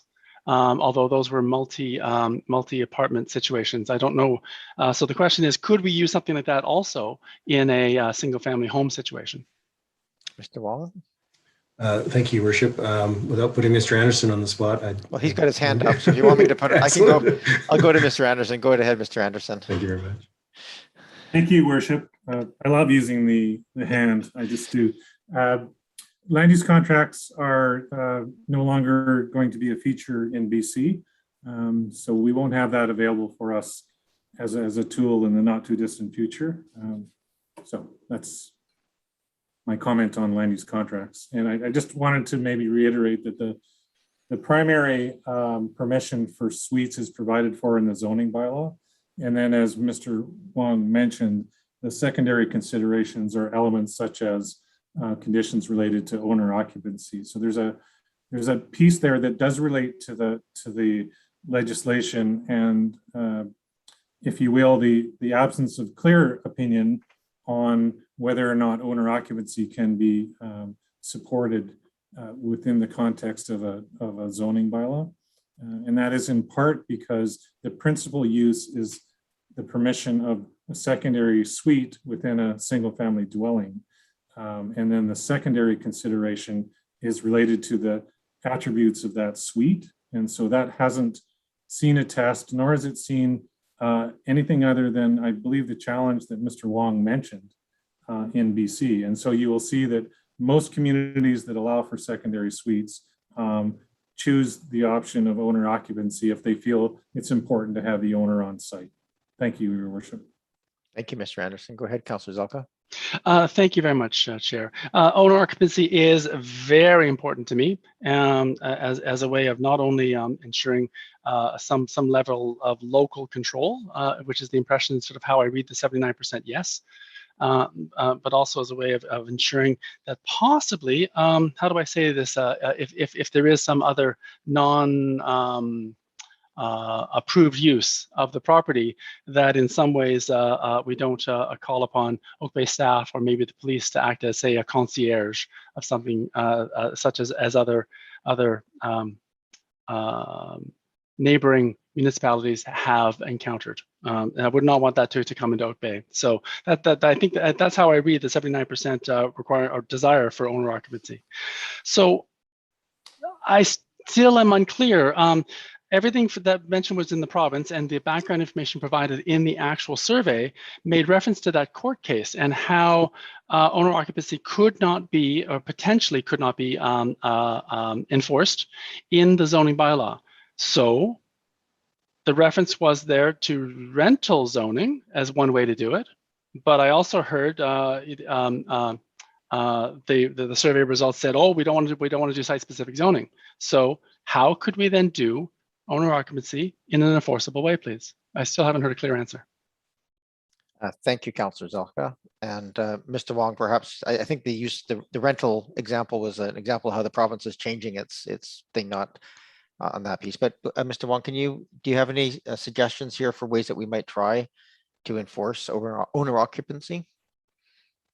Thank you, Worship. I'll keep it pretty general at this stage. If that is the wish of council, tonight we're seeking direction from council, and if that sounds like the direction that you wish to go, certainly we'll work closely with staff and legal advisors to frame it up, as best we can. Without a specific challenge in the province, it's hard to specifically know what to write and what not to write at this stage. But we would look at examples from other communities which basically state that the permitted use is a secondary suite, but the regulation of that suite is that the owner must occupy either the suite or the principal dwelling, or one or the other, or however council wishes to choose that. How you would go about that, as Councillor Zelka mentioned, you could do it as an affidavit. If there was a licensing process or a registration process in place, you could make that a condition of the registration. And so whoever takes out that annual registration would also state by signing that registration, they comply to the zoning bylaw, which requires owner occupancy. There may be some other tools, but certainly with the direction of council tonight, that'll give us, a bit of direction, how much additional work that's needed before we come back in the fall. Thank you, Mr. Very Wong. Go ahead, helpful. Councillor Zelka.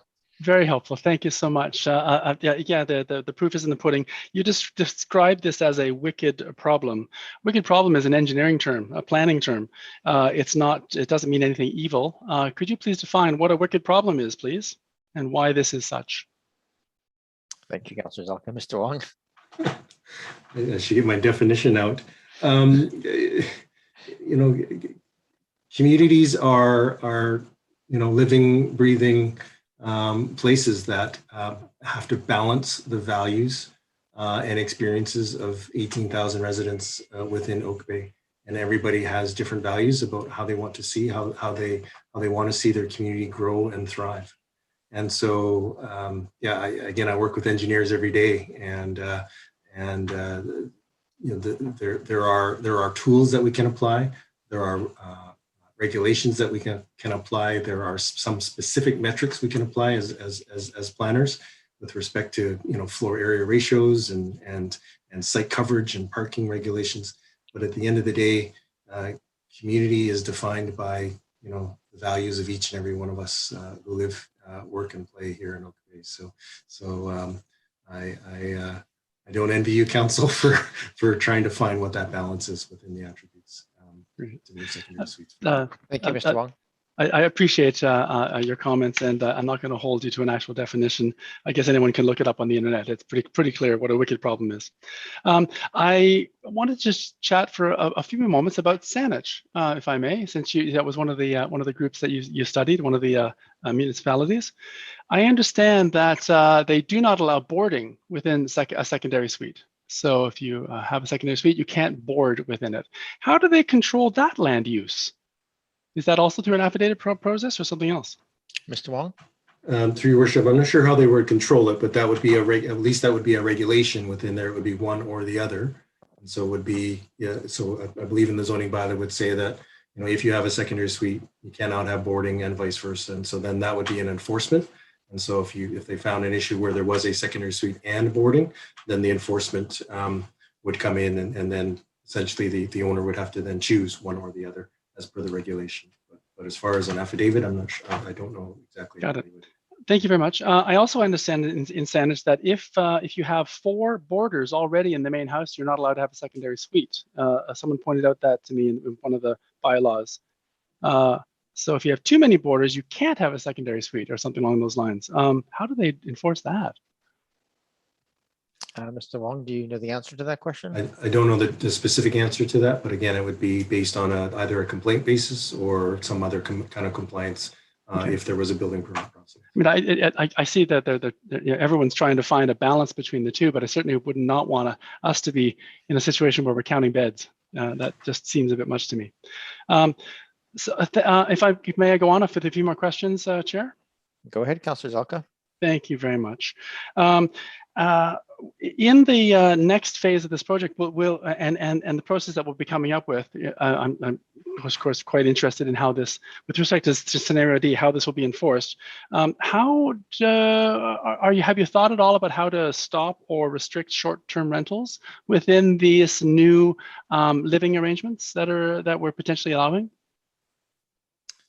Mr. Wong, or I may even go to Mr. Anderson, since it's not related to just secondary suites. It's an issue more broadly than that. But Mr. Wong, is there anything specific that you're aware of that assists with that? I think I'd look to Mr. Anderson for that, because it is a specific policy with respect to short-term rentals, which would apply to either a suite or even a whole house or a condo as well too. So wouldn't necessarily just apply to suites. So I would defer to Mr. Anderson. Mr. Anderson, welcome back. Thank you, Your Worship. And yeah, it is a relatively simple matter in the sense that we don't permit short-term rentals. And so if we have a complaint or we identify that's occurring within a suite or a single-family dwelling, we would then take enforcement action on that. If in fact we want to look at and re-examine short-term rentals in terms of our zoning bylaw permissions, that would be another separate process that we'd undertake. And I believe Mr. Wong mentioned that that was something that could be looked at in the future. Thank you, Your Worship. Go ahead, Councillor Zelka. Thank you very much. Continuing very briefly, I think I have 3 more points to make. With respect to the process for setting up an actual secondary suite, the BC Building Code is very explicit on drywall requirements for fire separation, fire alarm systems that are interconnected, carbon monoxide alarms, independent heating system with separate temperature controls.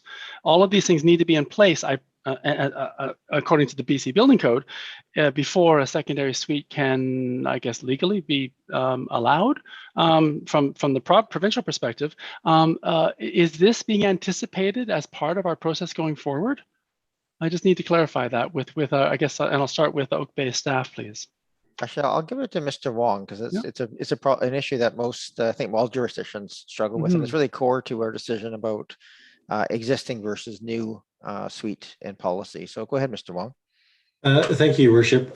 We have been working closely with district's building inspector, and Ms. Jensen and I had probably a 2-hour workshop with the building inspector with respect to, as I mentioned, some of the changes to the building code, which allow for some of these alternate standards.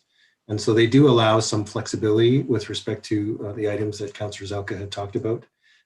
With technology, for example, and again, if council wants to go down that road, I would definitely have the district's building inspector at the meeting in the fall. But he was explaining to us with technology, there's the ability to have wireless smoke alarms, and so you can have varying requirements for separation, as Councillor Zelka mentioned, with a wired smoke alarm. Which could be quite expensive to rip out drywall and then have to rewire them. You can now have wireless smoke alarms, which could function and provide the same coverage. And so he could, the building inspector, he or she could approve that to be compatible with a wired smoke alarm. There were other alternative measures with respect to ceiling heights, as well as the size of the egress for both the windows and the doors as well too. So I'll have to go back to my notes on this 2-hour workshop that we had with the building inspector, but like you say, there is some flexibility with respect to the more strict interpretation of the previous BC.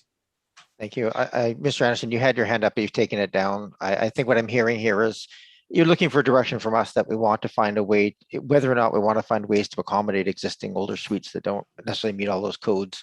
And if we do, then there are options available to us to put some structures in place. Is that a fair summary, Mr. Wong? That's correct. Okay, thank you. Go ahead, Councillor Zelka. Thank you. So with respect to the comments made by the chair, is it possible to have separate standards, say for someone who's describing their property as having an existing suite that they would like to make legal, or at least decriminalize, I guess might be the word, I'm not quite sure, versus a brand new suite that's from a greenfield situation? Is it possible that we could set up a separate standards in our secondary suite program? Thank you, Councillor Zelka. Mr. Wong. It's a good question, Your Worship. I'd have to confer to the if it's standards of building code, I'd certainly want to consult further with the district building inspector on that. Your Worship, if I may. Go ahead. Go ahead, Mr. Anderson. With respect to new suites, we would basically receive that application and apply for legalization, the building code requirements, and of course, any zoning or regulations. For existing suites, it depends. Not the code so much, although Mr. Wong's mentioned the alternative standards options that we have before us, but we could determine that we want to take an approach with existing suites that says, principally, we'd like to at first identify and ensure we have health and safety issues addressed as part of allowing for that suite. It may not be legalized in terms of the building code at that time, but it is a part of a two-step program that some communities have used to work toward ultimate legalization of existing suites. But there's an initial step where you're trying to ensure basic health and safety is provided for in existing suites. So I thought I'd just mention that broader frame option that's there for us to consider. Thank you. Thank you, Mr. Anderson. Go ahead, Councillor Zelka. Very helpful. Thank you so much. I guess towards the end of my points here, part of the wicked problem, as you sort of made reference, is that we have to define what better use means. I did hear the presenter described how some, or maybe there's a belief among some people that the whole approach that we're taking with respect to potentially allowing secondary suites means it's going to be better. Better use means more people. Better use means this. Better use means that. Yet we also have a climate emergency process that we've already got on. Yet we also have, real estate agents who have a completely different definition of better use with respect to highest and best use, which really gets back down to in many ways the dollar figure. There are competing definitions of what better use means. For myself personally, better use is lots of trees and lots of ability to breathe the air coming out of the trees in my backyard, and not paving over all of it in such a way that we're like some of our neighbors, unnamed neighbors. I'll just leave it at that. So thank you very much again for the presentation, for the opportunity to ask questions. I back to you, Chair. Thank you, Councillor Zelka. And next we have Councillor Appleton, and that will conclude our first time questions and comments. And I will make a few, and then I'll go around for additional comments that people might have. And then we'll largely conclude this section. Go ahead, Councillor Appleton. You jumped around on my screen there at the last second, so I lost sight of you. Go ahead. Thank you, Your Worship. A couple of questions, probably the first one for Mr. Wong and the second for staff. Firstly, I'm just wondering, and this is more related to the previous report completed by Urban Systems, but I'm just wondering whether Mr. Wong could comment on sort of relative analysis of other jurisdictions and maybe some other jurisdictions that are not presented in the previous report. Just comment broadly on basically the cost benefit of regulatory schemes. We know that an increased regulatory scheme enforced by the district will have resource costs to it. It will require staff time.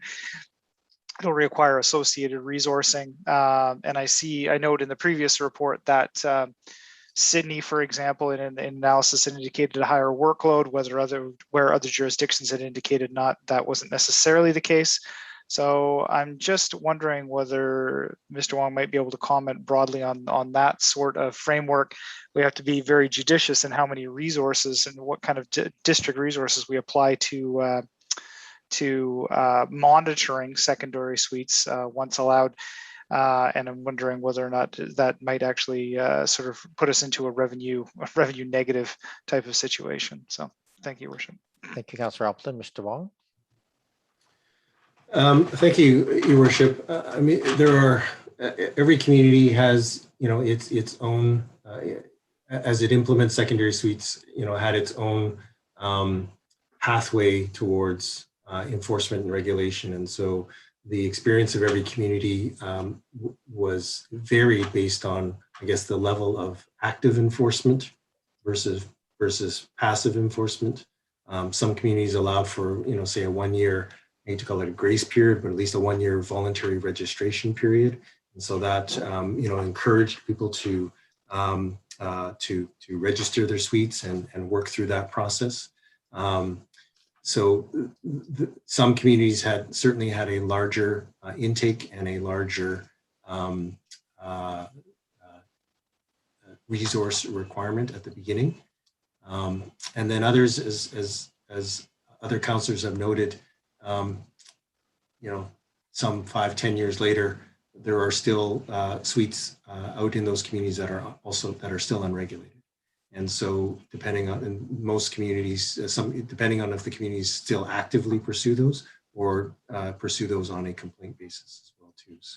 So really it depends, like the direction, there will be some resource impacts, and depending on, again, some of the direction that we get from council, and I will defer to staff as well too to add additional commentary, really will depend on the potential resource implications and the potential revenue back to the community on that. So it's a long answer to it depends, I guess, is the statement. Thank you. Thank you, Mr. Wong. Go ahead, Councillor Appleton. Thank you, Your Worship. I was just wondering whether Mr. Anderson had any further commentary on that, just with respect to our individual situation. Sure. Go ahead, Mr. Anderson, if you wish. Yes, Your Worship, thank you. When we look at provision for new secondary suites, there really aren't any great costs associated with that. It's all sort of managed in an upfront permitting process. When we look at existing suites, and as noted in the scenarios, in terms of it's the approach we take that has implications for what we see in terms of resourcing and time and money spent versus, if you will, the returns that we receive on the suites being in place. And communities you can see out there have done this kind of assessment, and you'll note that the majority of the sample that we saw in ours do not take a mandatory regulation or compliance approach to these. And that is in part because of the extent of involvement required on the part of staff and working with property owners to see those suites brought through the health and safety and the building code compliance process. My experience in Nanaimo was that it was a very long list, and there was a voluntary compliance initially, and then a working down the list mandatory compliance process that is still ongoing 10 years later. Thank you, Your Worship. Thank you, Mr. Anderson. Go ahead, Councillor Appleton. Thank you, Your Worship. So just in terms of a related question, at various points, just in terms of a regulatory instrument that might be used and how this has been applied in other jurisdictions, the concept of rezoning, necessary rezoning and spot rezoning on a site-by-site basis for the purposes of implementing the suite has been brought up. From my perspective, I certainly don't count myself as a planning expert, but from my perspective, site-by-site rezoning and requiring a spot rezone for every individual property that desires a suite strikes me as an extremely onerous process, or at least a significantly onerous process on staff. So I'm just wondering whether staff could comment on sort of the relative, whether or not that is in fact the case, and what the relative impact of that type of process would be if that was what was selected. Sure. Thank you, Councillor Appleton. Mr. Anderson. Yeah, Your Worship, we wouldn't see many suites. I'm serious. Like it is such that if you take that approach, people would probably, with existing suites, would not bother.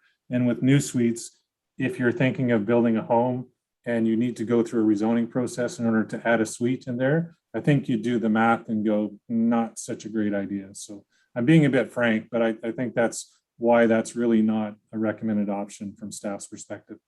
Thank you.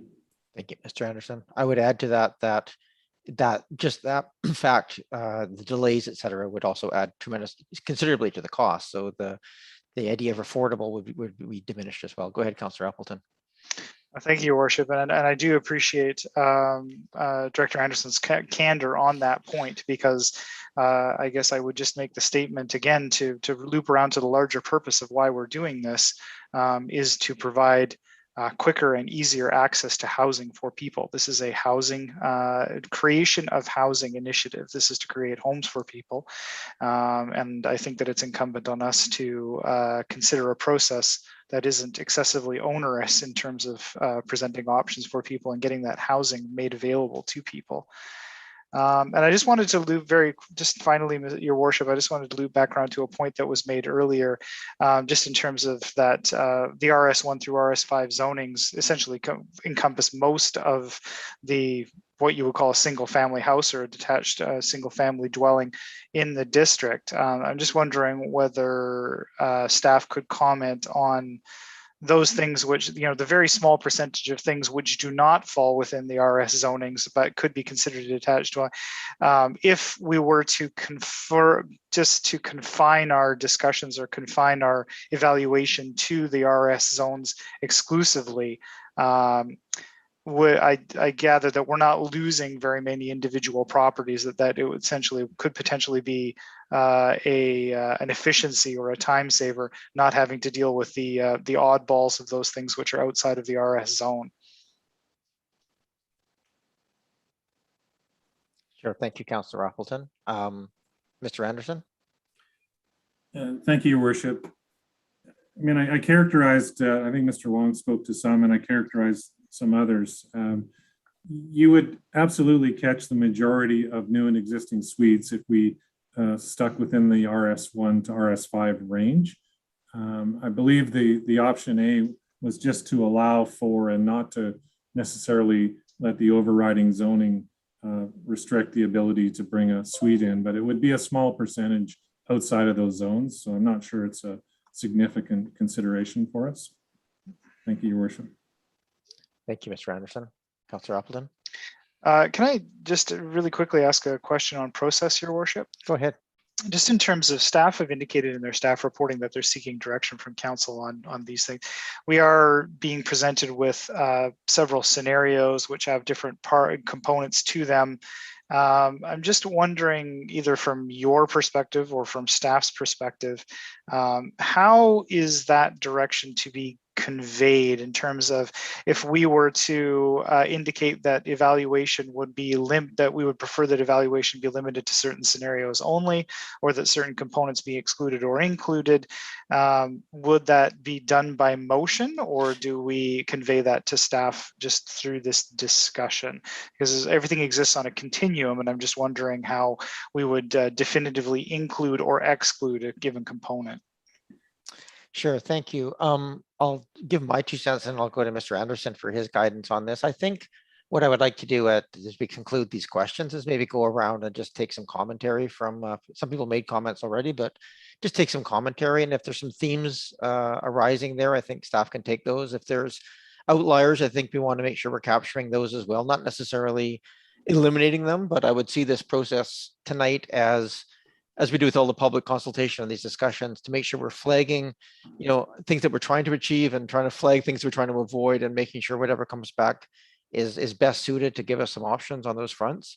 So I think not too directed, but I think anything that we can raise here in terms of our personal preferences would be helpful to staff coming back. Mr. Anderson, where are you sitting on that continuum of detail?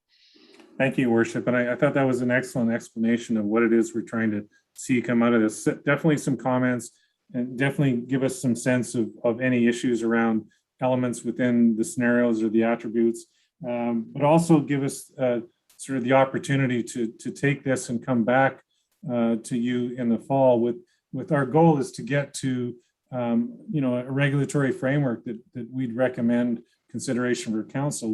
We're not going to drop anything off of the plate, if you will, in terms of the information we bring forward to you in September, but we will be trying to help scope that based on what we've heard from the community, from yourselves, from the Planning Commission, and go there. So I hope, Mr. Wong, I haven't committed you to too much, but it would be very helpful to have comments, and the questions that you've been providing are very helpful. I don't think we need the direction from council that says, please develop scenario D, but we might get there by virtue of looking at the elements or the categories that we have down the left side of that column, and just getting that sense, as the mayor indicates, from council. Thank you. So what I'll suggest then is, and I agree with that, and I'll since after Councillor Upton, after you're done, I will go around to second time speakers, but since I haven't spoken yet, I'll have my questions and I'll go through, and I would suggest on page 9 of the attached document, which is page 1 of the urban systems report.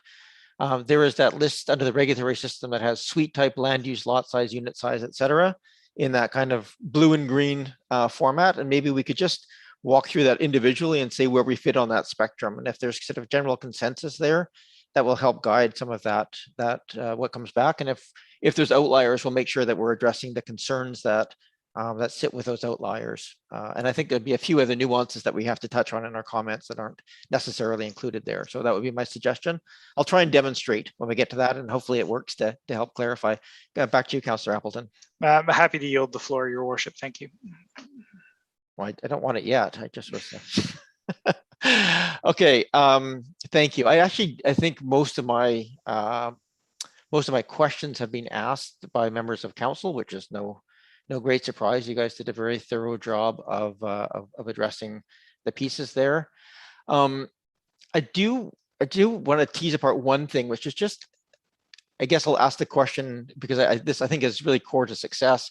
You know, can we separate our payment structure? We talked about it on parking, but just on nuances of that. So if people have a suite, i.e. if it's not in use, if it's just, you know, they built a suite, but they're currently using it as a single family home, that we address that through payments. Do we, can we address it through if there's, maybe it's grandparents, so they're not generating revenue, but it's just an extended family with a separate living space, or short-term or vacation rentals, or more commercial use, or the parking things. Are there mechanisms available to us that would allow us a gradiated sort of fee structure attached to the usage, as opposed to just yes, suite or no suite built in the building?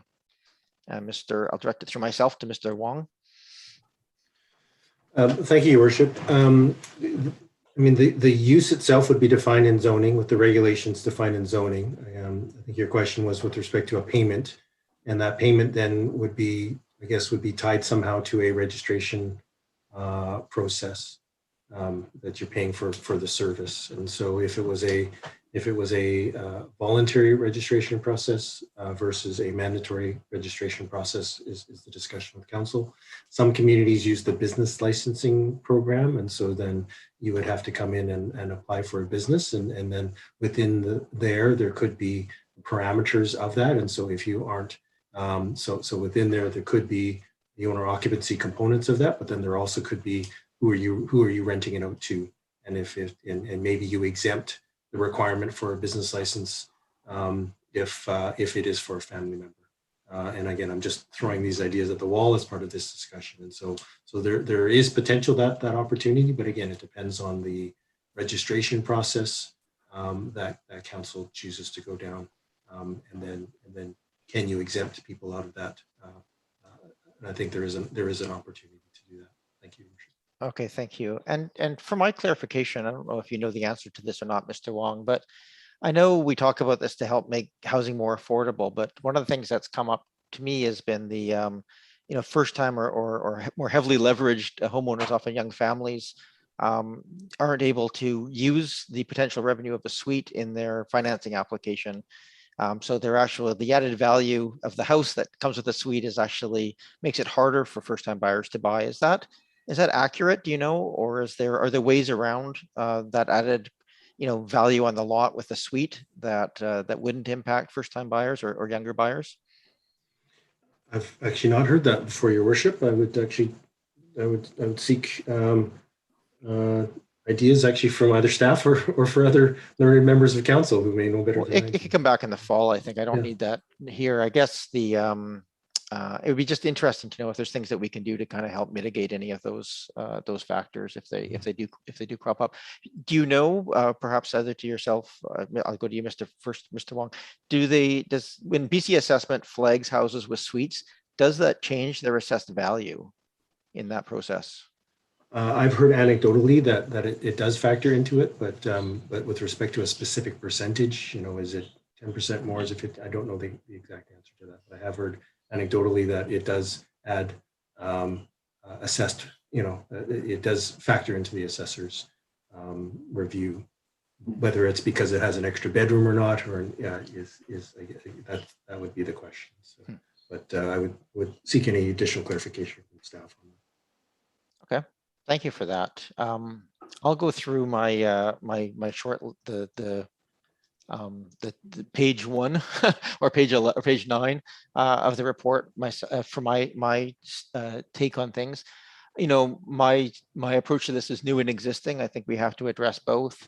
I think the RS zones makes the most sense to me, as broad as possible. I don't see that the lot size is the issue so much as the other carrying capacity related to parking and things. I think probably a bit of a cautious start to unit size is not unreasonable. I think we don't want to be creating duplexes under a different name. So the 40%, et cetera, makes a certain amount of sense to me. The owner occupancy would definitely be on my list of necessities. The dwelling use would really just be with secondary suites only, or with borders. I think we're getting into a different realm if we're talking both. I do think that an additional parking spot is desirable, but I would be amenable to some sort of model whereby either a demonstrated lack of non-necessity. So residents who make a declaration they don't have a car or are using other modes makes sense to me. So sort of a waivable model if possible. I think a mix between complaint-based and district-initiated is required. I think we need to do a certain amount of enforcement on this if we're going to make it work. I think the health and safety is the primary factor for me in terms of building code. I don't weigh that we have to have full building code compliance on anything other than new builds, but as we know, building codes change so often that things are generally not compliant a year after they're built anyway. And registration, I would say it should be mandatory registration. And I don't know, it has to be business licensing. I think we can find some model of declaration that would allow for that. And if I had some broader statements, first, I think I just want to address the question of should we be discussing whether to regulate or how to regulate suites? And I firmly believe that we have to discuss this in the framework of how. The fact is that suites exist and are currently regulated. They're just regulated through nuisance calls and other factors. And I don't think that addresses some of the core things: protection of tenants, health and safety issues, knowledge for our protective services to know who's in a house and where they're located. All those sort of factors are not addressed under the current system, and I think we have an obligation to address those. I also just want to acknowledge that there are pros and cons to any approach that we take, and I think that's the value of this conversation is to tease those out. And that's why I really appreciated hearing the questions. Also, the feedback. I really enjoyed reading the feedback from the people who did the online piece. There was lots of ideas and thoughtful comments there on nuance that we want to capture in terms of making regulations that work well for the community. So I guess I would also start by saying that this is just one small option for housing. We are undertaking a housing framework. Realistically, I don't think we're going to change the world with these regulations. There are existing suites now. There will be suites after. No matter what we do, other housing forms will probably have more impact in terms of driving housing forms that meet community needs. But it doesn't mean we shouldn't address this as part of that housing framework that we're undertaking. I also feel very strongly that our residents have demonstrated over and over again that they will follow rules as long as the rules are clear and reasonable and easy to follow. So I think that's our job here, is to make rules that are clear and easy to follow and seen as fair by the community. So not high cost. And the benefit of that, of course, is that if we make it simple and straightforward, then people can implement them easily. And that really has a major impact, probably the biggest impact we can have on costs, and also at driving compliance. So if I had to look at my general approach, I would, basically, I look at suites where in single family homes, as long as health and safety issues can be addressed, we allow borders. Allowing suites is just another form that should be, dealt with. I think we have to ensure that residents register so that we know how many there are and health and safety issues are addressed.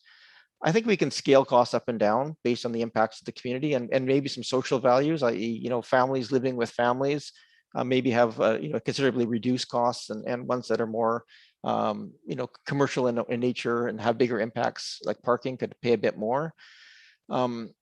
I really think we have to focus on the health and safety issue for the older homes. These are the ones, first off, I don't want to add any pressure to people tearing down old homes. And I think there's a reality there.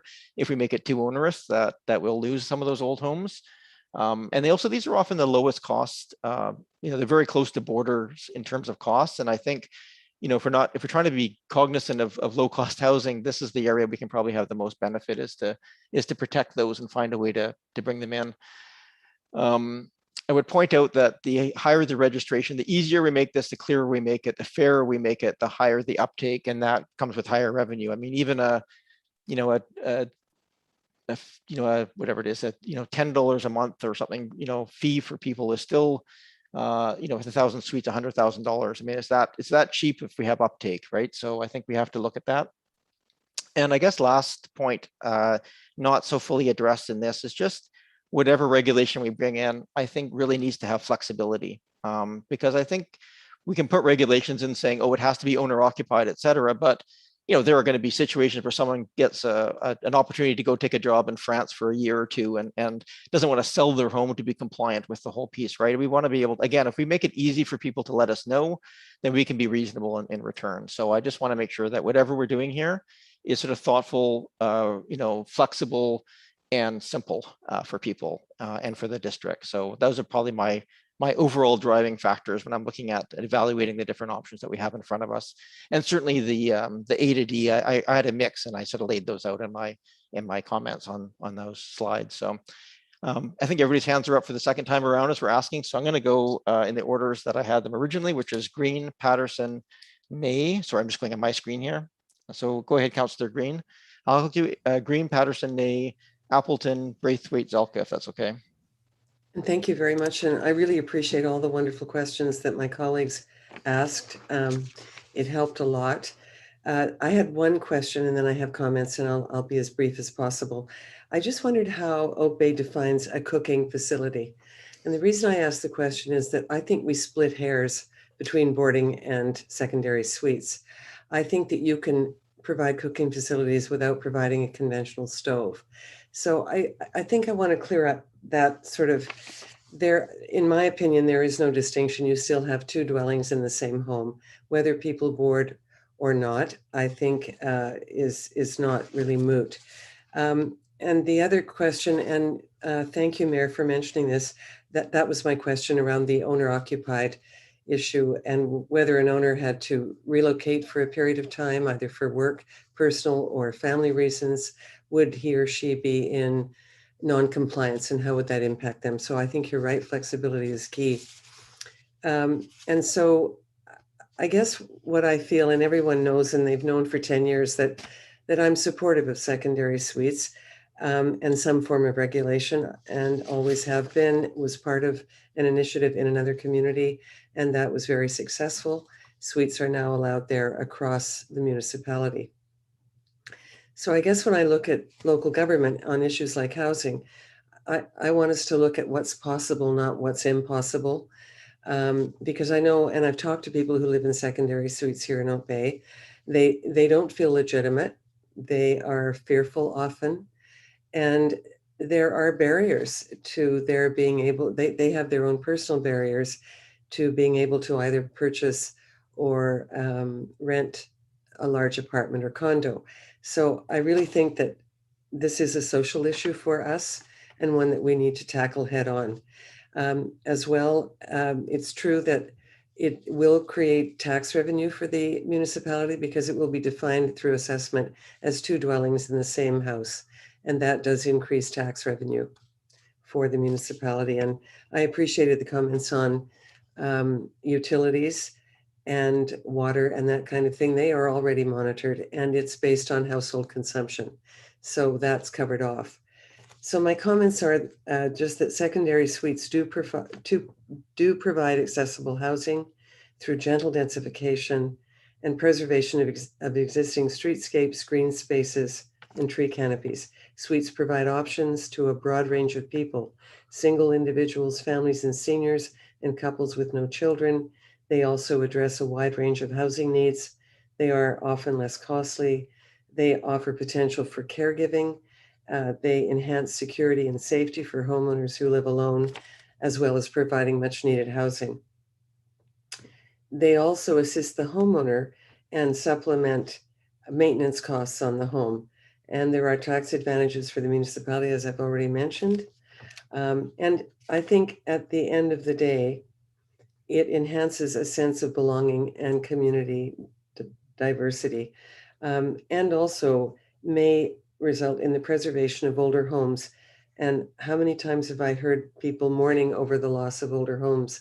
Well, if we can find a way to enhance the older home as providing a suite and housing, then I think that's a good thing. But at the end of the day, I do believe this is a pathway that Oak Bay has needed to take for many, many years. And I'm certainly feeling more hopeful tonight than I have in 10 years. Thank you.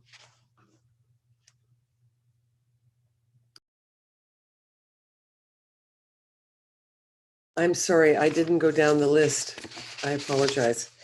Yeah, please go down the list. And then I realized I should really give an opportunity for Mr. Wong to respond as well if there's any additional comments he has to make after our individual comments. Okay, I For will clarification, I'll do that. Go ahead.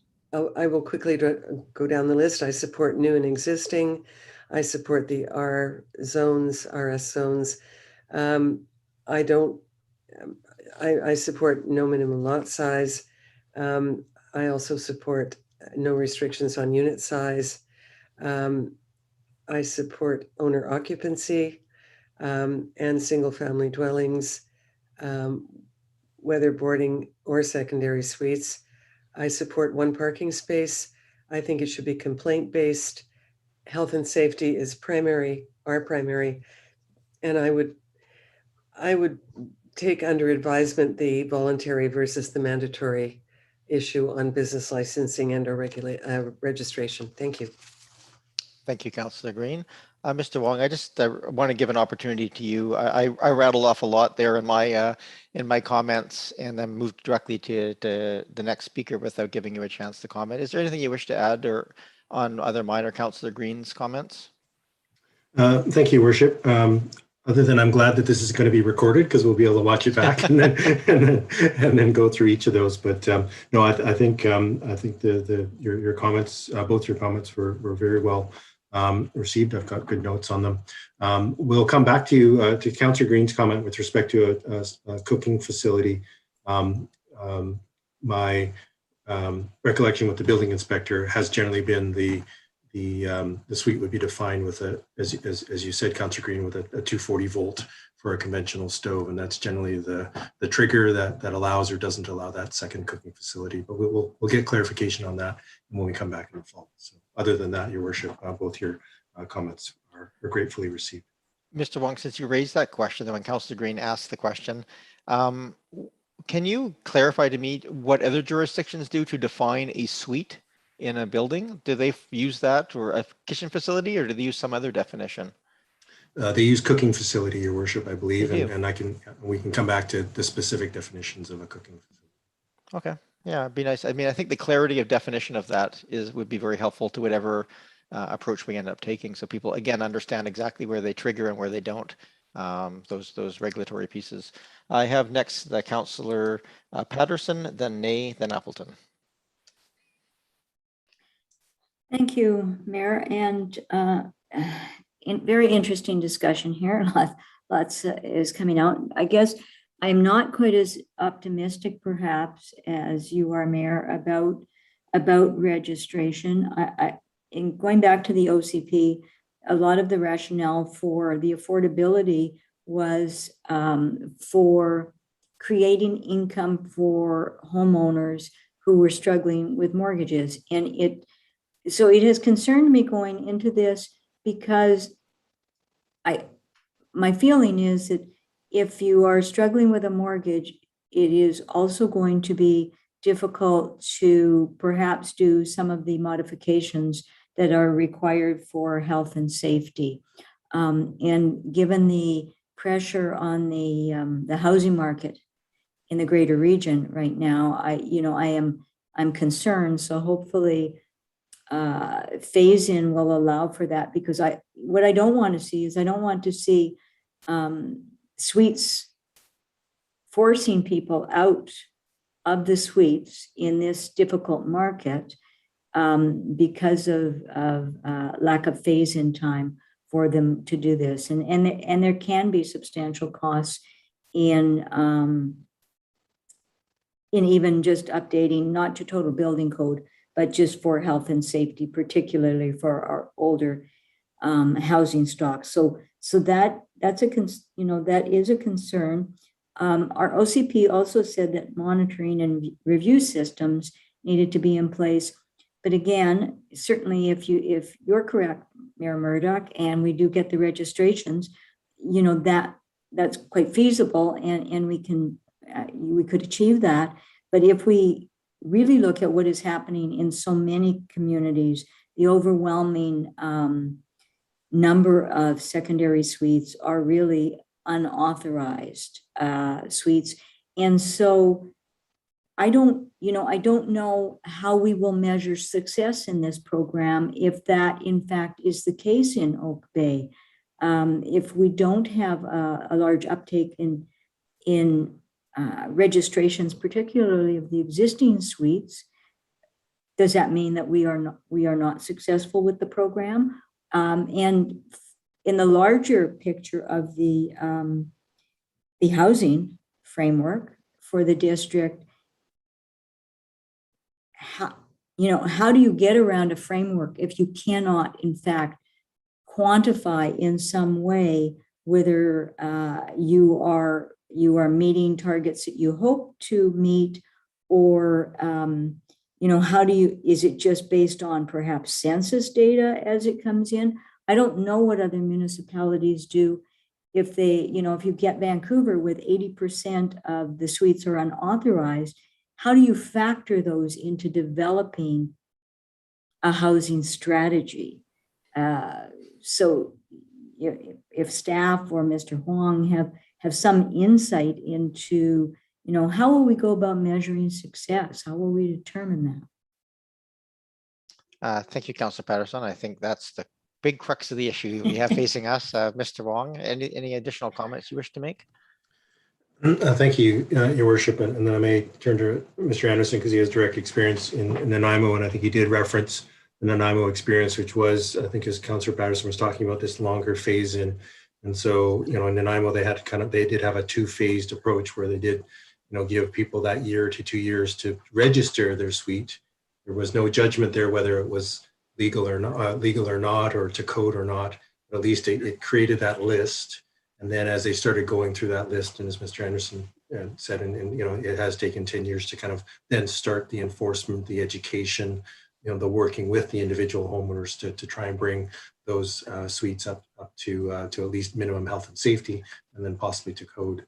I won't sugarcoat this. There will be some units, some suites in every community that just won't be able to meet that minimum health and safety regulations. And then, the district has to then decide or take that stance as to whether they would shut those down. And it happens in every community. So it is definitely is something that you have to consider as you go forward. So I'm not sure if Mr. Anderson has any additional experience that he wants to share there from Nanaimo. So. Sure, and cognizant we don't need to solve all the problems tonight. We have to address the legitimate concern here and make sure we have some sort of plan in place or an agreement in place. Your Worship, I do have one point, if I may, and that is in the Nanaimo example. There's a distinction between new suites and existing suites in measuring success. It's a little easier with new suites, and I can tell you in the first year, 40% of new single-family dwelling building permits had suites within them. So that was considered quite successful in terms of uptake and delivery on suites. Whether or not they all became occupied by renters is another measure, sub-measure, if you will, of that. But the existing suite is a little bit more like Jello in terms of measuring success, in terms of adding or protecting housing and how you go about that. And I can recall 8,000 units being on the list in terms of existing suites and trying to move those through health and safety to building code. And like I said, it still goes on. And I can recall seeing a couple of items per council meeting related to secondary suites and, enforcement or not on those. So it gives you a sense, I guess, of it's a much larger scale. There may be almost 10 times what we're dealing with, but nonetheless, it gives you a sense of the new is easy to measure. The uptake is likely to be quite strong with new single family homes. With existing, it is a more complicated piece. Thank you, Your Worship. Thank you, Mr. Anderson. Go ahead, Councillor Patterson.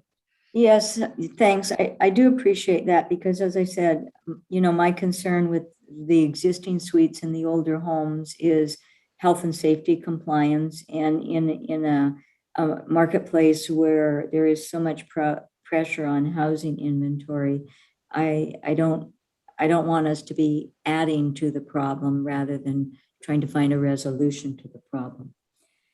On the regulatory spectrum, I support new and existing. in the RS1, RS5 zone, I lean towards a minimum lot size, 40% of the single family dwelling, and the secondary suite only in the single family dwelling. I lean towards a parking space, although I could certainly understand that there might be areas where we would consider variances to, provide exclusions if it was warranted. That I would like to see, at least as a startup program, to have some district initiated review and not solely based on driven by complaints. Health and safety are the prime criteria, certainly because new homes could meet the full building code compliance, but I think that's very difficult for our existing housing inventory. And I would look at a startup with mandatory licensing, not necessarily business licensing, but some sort of licensing system for monitoring the program. Thank you. Thank you, Councillor Patterson. You didn't touch on owner occupancy. I just wanted to get your capture of that. Sorry, yes, owner occupancy is a strong one, I think, for starting out at least. Thank you, Councillor Patterson. Mr. Wong, any questions of Councillor Patterson or clarifications you wish to have? Thank you, Worship. Just for clarification on the lot size for council, on the far right-hand side, the minimum lot size of 558 square meters, that is the minimum lot size in the RS5 zone, and then it actually increases as you get up to RS4, 3, 2, and 1. So the minimum lot size so that's why that one was chosen. The 558 was chosen because it matched the RS5 zone. If council was to choose kind of the RS1 through RS5. And then the minimum lot size of 275 is a more typical small lot in Oak Bay. And then, of course, on the far left side was the no minimum lot size. So hopefully that helps provide a bit more clarification on that attribute. Thank you. I thought that minimum lot size was 558. So thank you for that clarification.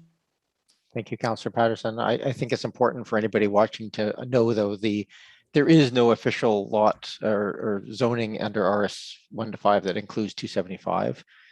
That would be we have the occasional odd lot that, a subdivision happened at some point in the past, and there's these little rump lots that exist that might be in that sizing. So they might be RS 1 to RS 5, but they're not sort of a standard size. They're a very unusual beast where they exist. Next up, I have Councillor, make sure I got my list here, Councillor Ney, and then Councillor Appleton. Thank you very much, Mayor. So I just start off with some preliminary thoughts, Mr. Mayor. I just want to say that I start this whole assessment from the premise that I really feel strongly, as do others at the table here, that we need to create housing options here in Oak Bay. It not only contributes to resilience in our community, in my view, but of course we have this larger housing issue in our region, and Oak Bay can play our part in increasing our housing stock that benefits not only our community but the larger region by providing a kind of housing that addresses missing middle homeowners in this housing crisis. And so when I'm thinking about this regulatory spectrum, I do use these criteria, as I mentioned previously, where I'm thinking about minimizing barriers, increasing uptake, maximizing compliance, and mitigating costs. And so, generally speaking, I come to this with an effort to minimize regulations unless there's evidence to demonstrate that it will solve some problem. And I quote from some of the material Mr. Wong provided when under the way Sydney has responded to the impacts of the secondary suite program there. And the quote was that a high regulatory framework creates additional work with little benefit. And so I take that to heart, and I'm thinking seriously here about if there's a regulatory scheme that we're wanting to put in place, it's got to have some benefit, and it has to have demonstrated some harm. So I take Councillor Patterson's comments around we need some metrics to show the success, and I understand that, but I personally, I'm not going to support right now the registration. I would make that voluntary because that contributes to increased likelihood of uptake of the scheme. But I do think I would like to see that whatever we decide here, that in time we can, like in a short space of time, 6 months or a year, that we can come back to the table to assess whether the nature of the regulatory schemes are working or not. Are we under-regulating or over-regulating in different ways? So I would like to see the implementation of this program to have an iterative component where there is feedback coming back to the community so we know what is working and what isn't working. So I'll go through this list. Yes, agree with we need to address both new and existing secondary suites. I agree with the RS1 to RS5 zones being included. I don't see a reason to have a minimum lot size, and I don't see a reason to have restrictions on the square footage. I would agree to no owner occupancy if there was flexibility for those one-offs that the mayor spoke to. I don't see the issue with boarding and secondary suite because we have so many bylaws around noise and parking and garbage and etc. that can be dealt with issues of over congestion. On the parking, my comment really is, you know, there's places where even off-street parking doesn't make sense. One, it eats up green space, and two, it's just not necessary. Many of the suites will be occupied by students, and most of them don't have vehicles. We live so close to the university, and there's a great bus scheme and people ride bikes, etc. So why would we be wanting that? So I would hope actually around parking, I know it's important to people, but I would really like to ask the consultants to look at some innovative schemes that not only deal with parking related to secondary suites, but that are compliant and support our aspirations in this community to reduce greenhouse gases and create mode shift for people living in these spaces by using disincentives, incentives around street parking and costing. So I mean, so I'll leave that for the consultants to consider. I'm okay with complaints based early in the program. It may be that you need something more, but that adds a significant cost. I'm more concerned with health and safety, and I'm not seeing the value right now of mandatory registration for sure, but I would certainly offer volunteer registration. Thank you, Councillor Ney. Mr. Wong, did you have any questions at this time for Councillor Ney for clarification or other purposes? No, Your Worship. Thank you very much. I now have Councillor Appleton, then Braithwaite, then Zilka. Thank you, Your Worship. So just in preliminary comments, I would echo and share a lot of the comments of Councillor Ney. My approach to this, as far as the process for secondary suites, should be that we should be moving actively and proactively to create a scheme that has the minimum amount of barriers and creates accessibility to additional housing units. We are in a housing crisis. We have less than a 1% rental vacancy rate. It is incumbent on us as a district in this region to provide those housing options. So I concur that whatever scheme we develop should only offer barriers in the sense of regulation if it could be proven that it has a demonstrable benefit. So I would very much concur with those comments. Just in terms of the regulatory spectrum, I will fall very much on the permissive side for these things, with an eye to expediting access to housing. I favor the process for new and existing secondary suites. I favor all single family homes, although practically in our district, that really is RS1 to RS5 as discussed. I do not favor a minimum lot size or restrictions on size of unit. I would not typically be adamant towards owner occupancy either, but I will respond. I would support owner occupancy in this case because I see what the community has told us through this survey. And I also note, in terms of the information from the survey, noted that most people who are potentially interested in having a suite could meet the owner occupancy requirement, that there was a very significant percentage that said that they met that requirement already. So I think that is not an inachievable goal. I don't have a problem with boarding and secondary suites together. Again, access to dwelling units, to housing units for people. Most significantly, and I will be pointed in my comments on this one, I do not favor the provision of additional parking spaces. I concur with the comments about disincentivizing car use. We have a walkable and transit capable community. We need to create the conditions under which people will select alternative modes of transportation.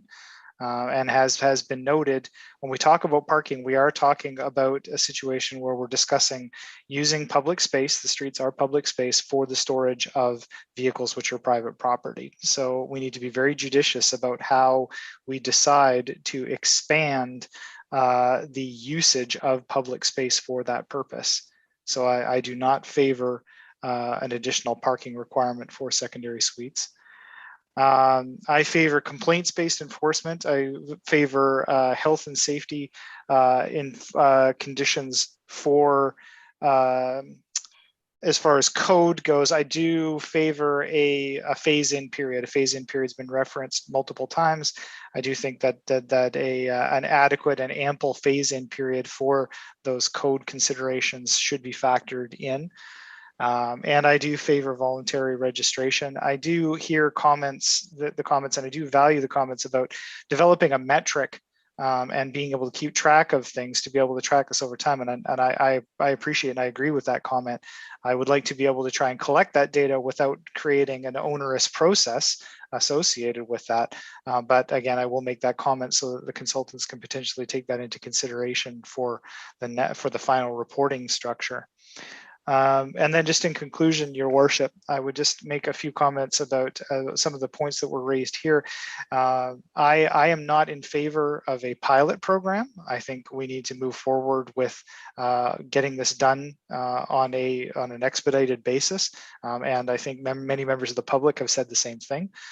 As discussed earlier, I don't favor a process that requires an individual lot by lot rezoning. That's a strong disincentive for creating the housing we're trying to create here. So I think that was communicated fairly clearly, but I'll just reiterate it. And then I would also just extend my appreciation for the use of language which in the report, which I think is very valuable, which is, people in the community are telling us to get on with this. It has been an extended process. And we have the suites already in our community. In my view, we do need to get on with this and get on with this in an aggressive and pointed way to get this process concluded and create the standards for our community. Thank you, Your Worship. Thank you, Councillor Appleton. I have next Councillor Braithwaite and Councillor Zilka.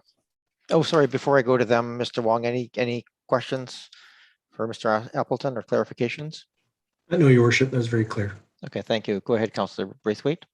Yeah, just to jump on something that Councillor Appleton said. He said that our residents just wanted to get on with it. I think that it's really important to note that there's only a 6% difference between the people who say absolutely not and the people who say let's get on with it. So just to clarify that. So I I agree that we need to have to increase our housing stock, but I also think that we have to take into consideration why people move to Oak Bay. So I would say that a gentle densification, which is what I would hope that the road that we go down with secondary suites will end up being, would be applicable to or would be acceptable to most people. I agree with what you said, Mayor. We don't want to lose the older houses. We need to basically make this process, whatever we end up with, not onerous, so that people will not try to rip down their old house to build a new house so that they can have a secondary suite.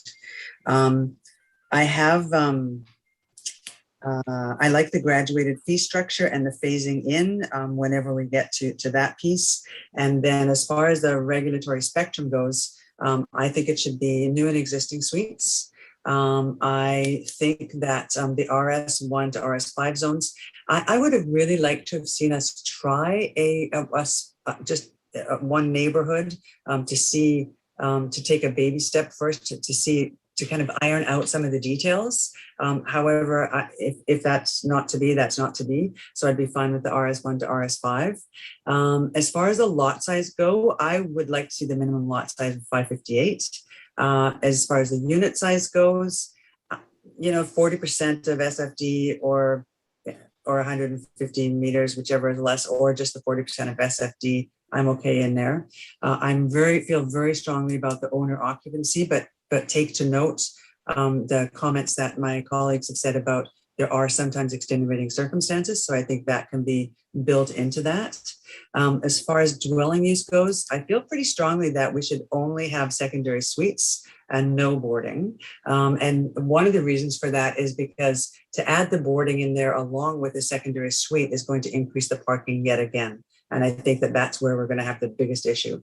So as far as parking goes, I think it's one parking space for all. However, I liked what Mr. Huang said about there's the ability to have options for variances. I think that what we have to think about is when you cross Foul Bay Road and you walk into either Saanich or Victoria across Foul Bay Road, you can tell that you're in a different municipality based on the number of cars that you see in the streets, based on the fact that they have secondary suites or they're not regulating their parking. I think that we don't want Oak Bay to look like that. And I think no matter what we say, people are still going to have cars. We're a long ways away from people not having cars. So I think the parking space is really important. As far as enforcement goes, I'm okay with complaint-based, maybe with a little bit of district initiative to begin with, or initiated to begin with. And as far as building code goes, health and safety for existing, full building code compliance for new. And as far as registration goes, I like the voluntary registration. I would be interested to see what the mandatory business licensing would look like. But I know, Mayor, that you touched on voluntary registration, and I'm wondering if you had any ideas around how that would happen for voluntary registration. Like, how would we go about that? Sure. I actually lean more on I would lean on the mandatory but not business licensing side of it. So I think okay. we require people to declare that they have a suite, and then that, and I'll say that gives the option of it gives the enforcement side of the equation, the carrot and stick piece of it. I think we want to make it easy for people to come forward and hard for people to try and skirt it. So that's where I sit. So it's not the business licensing and it's not voluntary. It's just a mandatory registration where I sit. Yeah. Yeah. So that kind of makes sense. So, okay. And that's all I have. Thank you very much, Councillor Braithwaite. Mr. Wong, any clarification or questions you might have? No, Your Worship. Thank you. So we're on to the last speaker then, Councillor Zelka. Well, thank you very much, Chair. I appreciate this. Oh my, very actually, sorry to interrupt you. My apologies. I just noticing the time. We are approaching the end of our allotted time, but we're very close to the end. Can I just get an extension for 15 minutes to 9:15? Moved and seconded. All those in favor? Any opposed? None opposed. That carries. So we'll carry on to 9:15. Sorry about that, Councillor Zelka. Did not mean to interrupt. Thank you, Chair. For some reason, I thought it was 10 p.m. was where we had to extend, not 9. It's we started an hour early tonight, so we have a 3-hour cap on our meetings. Thank you for clarifying all these new procedures. Appreciate it. Where was I? Oh, yes. I was wondering if I could just ask a couple of questions and then provide my comments. Of course, go Two ahead. more additional questions. With respect to the scenarios, let me pull it up here. Scenario A talks about permitting in all single-family homes, whereas scenario D talks about permitting only in RS1 to RS5. Could an appropriate person explain the difference between those two, please? Sure. Thanks, Councillor Zelka. Mr. Anderson touched on this earlier. Certainly, Your Worship. The option in scenario A of all single-family homes would include the RS1 to RS5, of course, but also any existing single-family homes in other zones within the community could potentially come forward and have a suite within them. So it's really to capture all potential single-family homes having suites within it, as opposed to this RS1 to RS5 zones. As we noted, the majority of potential are within those RS1 to RS5 zones. Thank you, Your Worship. So an example of a single family home would be like a condominium or strata of some sort in a multi residential building. Is that what you mean? Your Worship, through Your Worship, no, single family dwellings. So those would be multiple family dwellings, condos, apartments, townhouses. So we're talking specifically about the housing form that is a detached single dwelling, ground oriented. Does that help? If I may, I thought all of our single family homes were in either RS1 to RS5. Can you give me an example of zoning that is? There could be CD zones, as we mentioned earlier. There could be single family homes that are within RM multiple zones, or they're basically within those zones, but they're not multiple dwelling units or commercial units. So like a ground strata, bareland strata type situation. If I may, Your Worship, it's mainly just about existing single family dwellings that are there outside of RS1 to RS5 zones. They happen to have been there for some time. They have different zoning above them than the RS1 to RS5, but they do exist. And the idea of that scenario was anywhere you've got a single family dwelling, you could come forward and seek permission for a suite. Thank you. All right, thank you. Would that include a duplex? Mr. Anderson? No, Your Worship. Thank you. Okay, thank you very much. In the uplands today, are they allowed to have, how do I say, borders? Are they allowed to have borders in the uplands today, amongst the zoning that they have in that area? Mr. Anderson? Yes, Your Worship. Our zoning bylaw provides for borders in a dwelling unit. So it's across the board, whether it's uplands or not uplands. You're allowed to have two borders in addition to the family in the home. Thank you. Excellent. So essentially, wherever we allow borders today is what's being proposed then as part of this this regulatory scheme for secondary suites. Mr. Anderson, is that accurate, or are borders allowed in other housing forms? Yeah, not quite, Your Worship, because the boarding requirement in the zoning bylaw permission is a general for a dwelling unit that you can have a family plus two borders unrelated. It doesn't matter if it's single family form or multiple family form. Thank you, Your Worship. Thank you for that clarification. Okay. Yeah, thanks for the clarification. That is very helpful. So a question then about that signed affidavit over in Saanich. Some places use, for example, designating the property as a principal residence as a way of ensuring, for example, it's the owner occupancy. CRA, of course, when we apply with the taxes or we try to sell our home, principal residence is very important in terms of the amount of taxes we pay certainly at the selling of the house. Is that affidavit, would it be using something like principal residence, or is it really just signing, I guess, on oath? What's done in Saanich today? Mr. Wong? Thank you, Worship. I've not actually seen the affidavit in Saanich, and I know now that I probably will be researching that coming out of this council meeting and to provide that information for council. And we'll have that, Fantastic. Thank you so much. I would definitely be interested in knowing what that looks like, and of course all the other four municipalities that you're studying as well. One more question.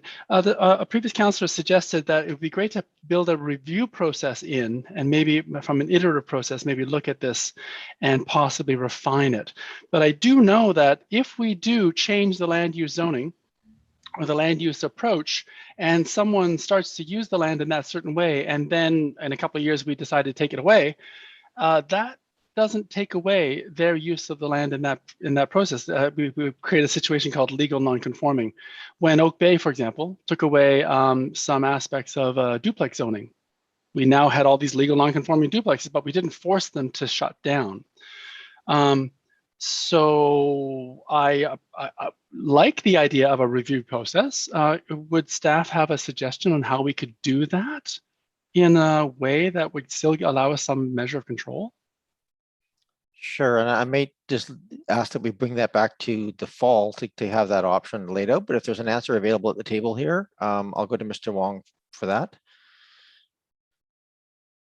Thank you, Your Worship. There are things that should council change the regulations, as Councillor Zalkame suggested, if council chooses to change the zoning bylaw to make suites an as of right use, then as Councillor Zalka rightly pointed out, if council changes that in the future, those existing uses that were legally conforming at the time then become legal non-conforming. And so there may be other tweaks to regulations and other things that could change over time that would then adjust.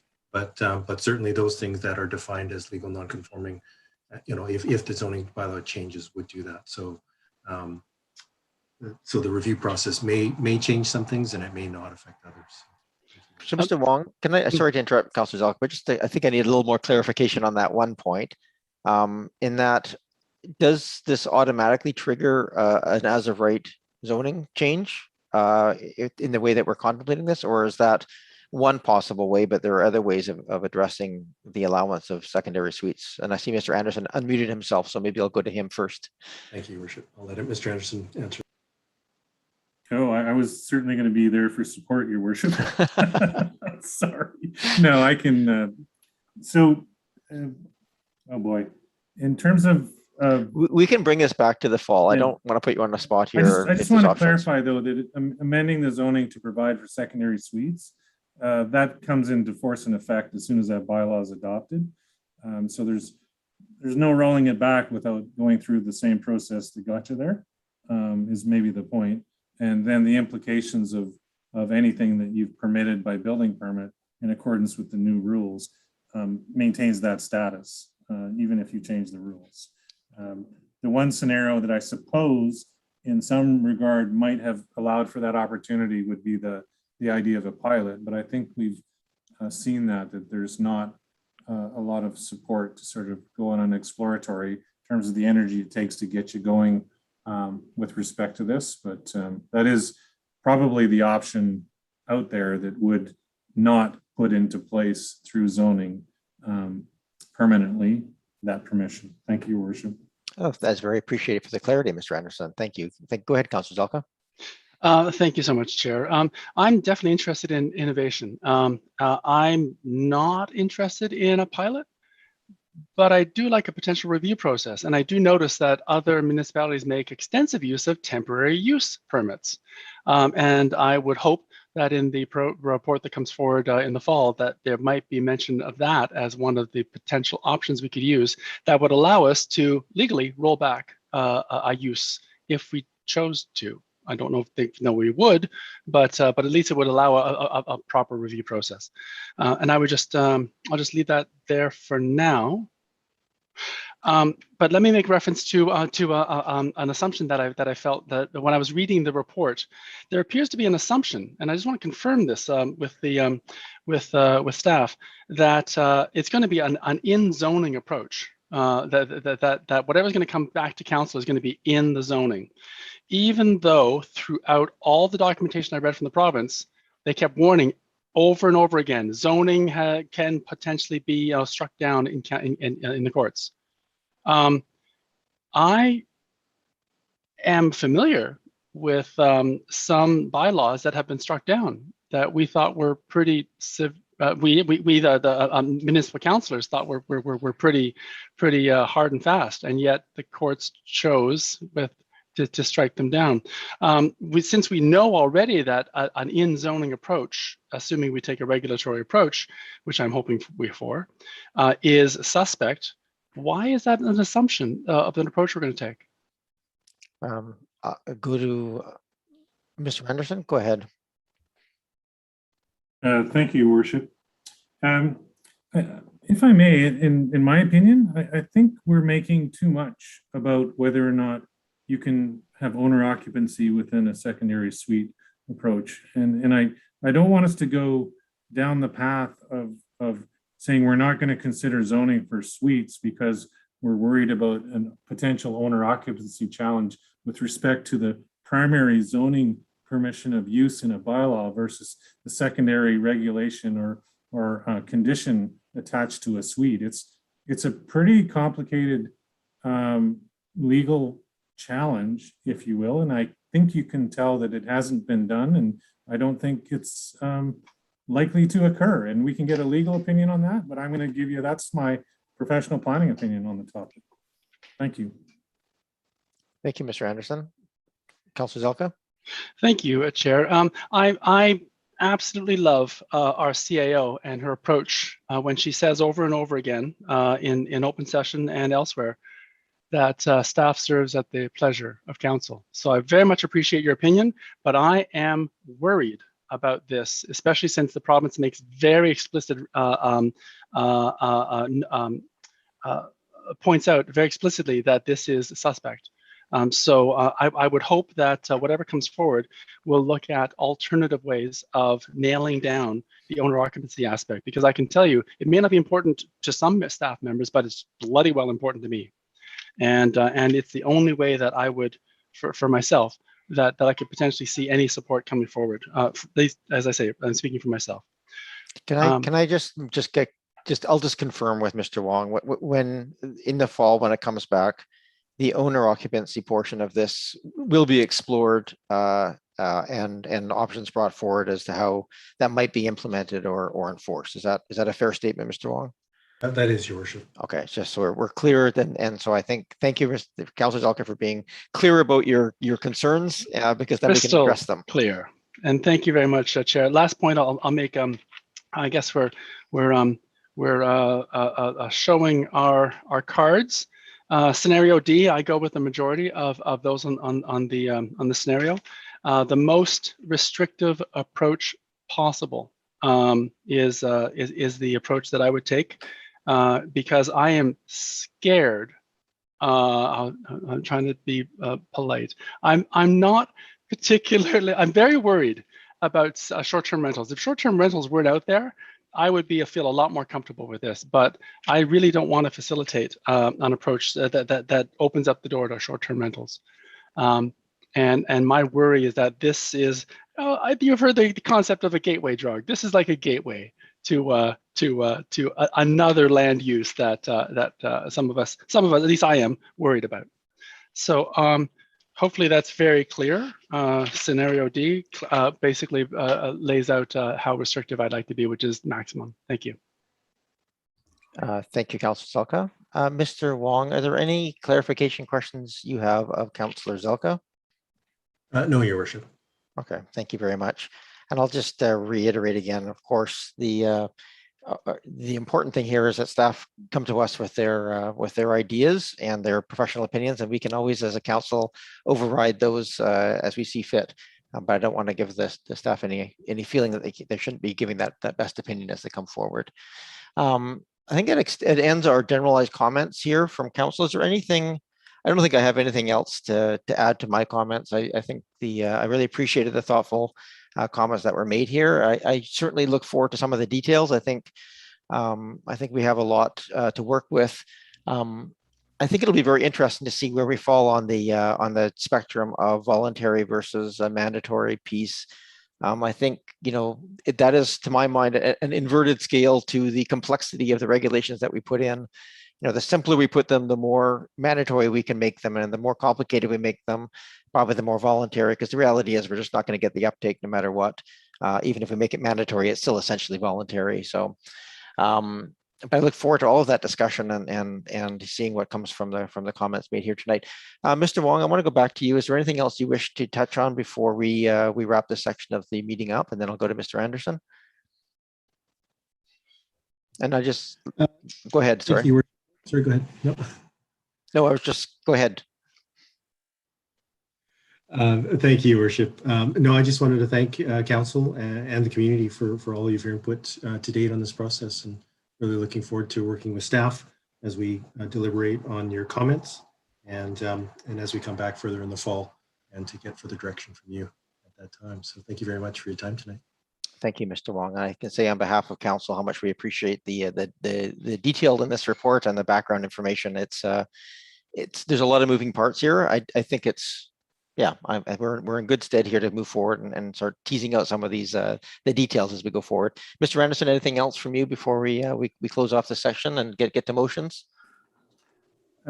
Just, Your Worship, I would also like to thank Council. We've received a great deal of really good information in terms of how we characterize and bring forward this in terms of the next round. So thank you so much for stick handling, if you will, the recent discussion on attributes.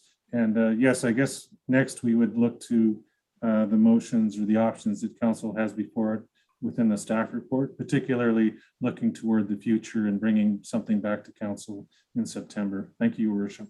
Okay, so let's just receive for the two reports, the staff report and the report, moved and seconded to receive. Any discussion on the motion? Councillor Appleton, do you have a motion to? So motions to receive. No discussion. All those in favor? Any opposed? Not opposed. And the motion, I guess the other one directed for final report coming back in September. Is there a mover and a seconder? Any discussion on this item? Go ahead, Councillor Zelka, then Councillor Patterson. Thank you very much, Chair. I move that we postpone, or however we would appropriately word it, that we postpone the vote on this particular part of the motion, this is the third part, until a week from now at next council meeting. Mainly because of the information, the fact that this meeting had no what's the word for it? 300 cancellations versus only 10 notices that the meeting was going to happen. So I'm worried that the public does not know what we're doing. Okay, there's a motion. Is there a seconder for that motion? Well, I'll second it for the purpose of discussion, although I know we're running out of time, but well, I will. Thank you very much. I will interrupt this motion then, just to get another motion to extend to 9:30. Moved and seconded. Any discussion on that? Seeing none, all those in favor? Opposed, not opposed. It's been moved and seconded for discussion. Councillor Zelka, go ahead. Just jump in very briefly. Yes, as we found out that because this is a special council meeting and because of our notification system, which is relatively new, the new information that members of the public made me aware, made some other members of council aware, is that they did not get notification of this meeting through the normal process that they thought they would. And in fact, they got cancellations of there being any meeting tonight. So because of that, I would like to postpone this for a week. Not delay any further, but postpone a week so that members of the public could at least be made aware of what we're about to vote on, and then possibly in that week's time maybe provide some further directions as well. I don't want to rush the process. Thank you. Anybody else wish to speak? Go ahead, Councillor Braithwaite. Thank you, Mayor. I'm going to be voting against this motion because I think that, as staff explained at the beginning of the meeting, or as you explained at the beginning of the meeting, this meeting did not have any public input, and it is being recorded so people can go back and watch it. And I was going to ask you to call a question, but I see Councillor Ney has her hand up. Okay, go ahead, Councillor Ney. The same. I get it's the same arguments that Councillor Braithwaite just said. For those reasons, I'll be voting against it. Any other discussion? I don't see any. I'll just second the the comments made. We're not coming, if it was delayed, I can't be at the next meeting. But second, I think that the important piece here is that we're moving it forward to a report to come back. Not making any decisions here tonight. We received the information and we're just directing staff to come back, and that'll be the place where the public has a chance. So in fact, if anything, if they sat through this whole meeting and didn't know what we decided, I think that would be more of a disservice to the community than just voting on it now. Go ahead, Councillor Patterson. Thank you, Mayor. And on that point, I would just wonder if we could get a brief response from the staff on expectations of what would be included in the final report that will differ from all of the other reports that we have had before us. Just a brief summary of what we might expect to see, so that the residents also will have some background as to, you know, what we will all be waiting to see in September. Sounds good. Hopefully. So I will go to I guess I'm not sure, probably Mr. Wong. At the end of the day, you're the one tasked with bringing back this report for the most part. So are you comfortable sort of addressing what will be coming back in September? Thank you, Your Worship. We'll be working with staff to review the direction that was provided from Council tonight, and then within the parameters and the ideas that were put forth from Council, we'll be putting some frameworks around it. So I think there was certainly some good commentary about what would a mandatory registration process look like. We would provide some frameworks around that. What would a phase-in period look like?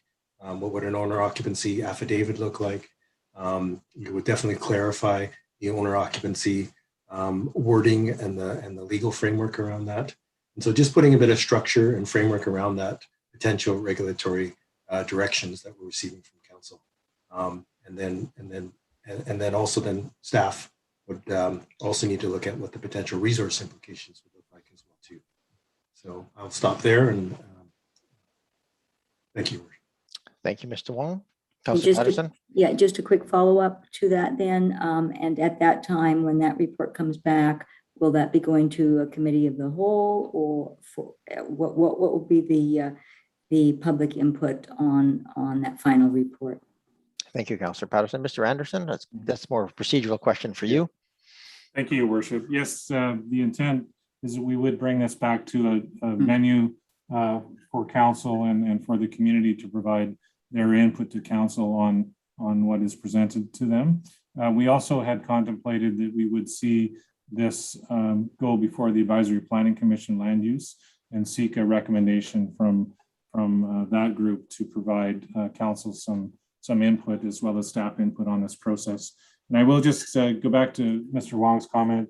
Yes, we do hope to bring a policy regulatory framework to Council. We do hope to also provide some discussion and implications of some of those elements that we've talked about tonight, and then again seek and provide some recommendation on from staff's perspective where we think we should go with respect to secondary suites and implementing that. So that's our hopes and dreams for September. Thank you, Your Worship. Thank you very much, Mr. Anderson. I appreciate that. I am, I guess it's a little nebulous whether the details of the report are part of the motion to refer, but I'm going to allow it because I think we just need to know what we need to know before we call the question. Anything else, Councillor Patterson? No, thank you. I think that clarifies for all members of Council here, and perhaps any members of the public that watch this after the fact or have questions, that we have a path forward that they will be part of that discussion at that time. So I'm comfortable with that. Thank you. Okay, thank you very much. It may be worthwhile, since this really relates to adequate notification, et cetera. So maybe if I might have the indulgence, I'll just go to Ms. Morden as well. If she's, I'm sorry to put you on the spot, Ms. Morden, but can you speak to, just so we're clear about what advertising actually happened? Because this did not go through the normal email notification. There's a meeting coming up, unless you registered for special meetings. So perhaps you can just explain how this was advertised. Yeah, absolutely, Your Worship. So, excuse me, you can hear me okay? We can, thank you. Okay, great. Yeah, so we did follow our procedures in the council procedures bylaw to ensure that notification of the meeting was posted on the public notice boards at the Municipal Hall, on iCompass through our portal, as well as in the newspapers. I believe it started the week of July 8th. It was in that newspaper edition, and following just last week as well as social media. So as far as the meeting being legally convened, I'm 100% confident we have covered that off. The service in iCompass is I will say, a bit of a value add for residents, members of the public who would just like direct notification to their email inboxes. That is the piece where we need them to subscribe both to regular council meeting notifications and special council meeting notifications. So we will certainly be reviewing that internally and working to improve our communications around that. Does that help? That does help, Ms. Morgan. Yeah, I think it's just important for us to understand and that's a personal, where we see comfort on that. So go ahead. Anybody else wish to speak to the motion to refer to the next meeting? I'm not seeing any. So this is on the motion to refer this to the next meeting, that the matter of the September report coming back to the next meeting. A vote in favor refers it to the next meeting. A vote against allows it. We'll continue the conversation to happen at this table tonight. All those in favor of referral? Councillor Nay and Councillor Zelka in favor. All those opposed? I have Councillor Patterson, Appleton, Braithwaite, Green, and Mayor Murdoch opposed. So that motion to refer fails. So we're back at this table. We have the motion live. Mr. Mayor, I think I was starting to fade out. I actually didn't mean to vote in favor of that, but sorry, I was. I appreciate the clarification. That's my interpretation. I saw the hand go up, so yeah. I know it's getting long in the tooth for all of us, so we'll just leave it there. So I just, for the record, correct that Councillor Nay did not vote in favor. She voted as opposed. So thank you for that clarification. With that, that motion fails. So we are back live at the table with the motion on the floor. Is there any other discussion on this motion? All right. I appreciate the clarification questions. All those in favor? And those opposed? Councillor Zelka opposed. Thank you, Councillor Zelka. And that motion passes. Thank you very much. Thank you very much, Mr. Wong, for your time. Thank you very much, Mr. Anderson, for your time and answering questions. These are complicated issues, and it's hard to distill down. It's a very long report, so not too distilled, but still a very thorough piece of work. With that, we have a modified agenda to item 4.2 for a notice of motion. And just getting some text back and forth with Councillor Zelka, I get the sense from this that this touches on our on aspects that attach to the negotiation. So what I would like to do is just refer this under the procedures bylaw. We can refer this in this meeting to an in-camera. If I do that as a mayor, it provides 24-hour notice, so that allows us to establish a quick follow-up meeting in camera. The motion to refer it to an in-camera meeting, would fall under, my apologies, my voice is suddenly deciding to go away. So let me bring it up here. Section 91K of the community charter, which would be negotiations and related discussions respecting the proposed provision of a municipal service in the preliminary stages, and the Geo Council could reasonably be expected to harm the interests of the municipality if they were held in public. So that would be my my recommendation. And Ms. Morden, if we go ahead, Councillor Zelka. Thank you very much, Chair. I did provide you an early draft of the notice of motion, and I did hear some concerns about the RFP process. What I was going to propose was very watered down, and hopefully it would not affect the RFP. Could I at least provide the wording, and then you could decide whether you need to refer this in camera or not?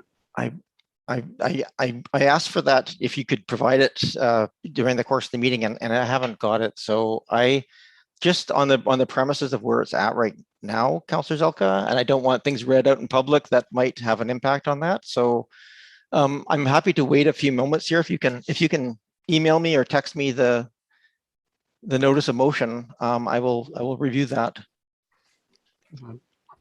Our normal course of action here is that those would be reviewed with staff and myself before the meeting, so we don't have to go through this query.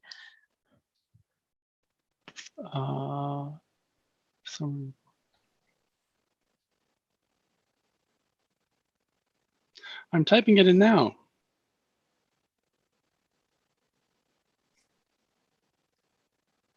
The email is fine, Councillor Zelka, if you have that. I don't. Okay.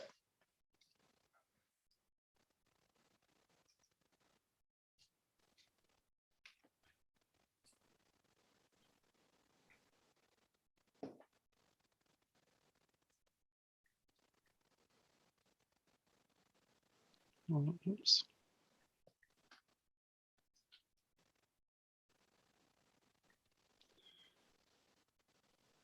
I did not realize you were going to do this. So, okay, so there's just two pieces to it that I've just sent to your text.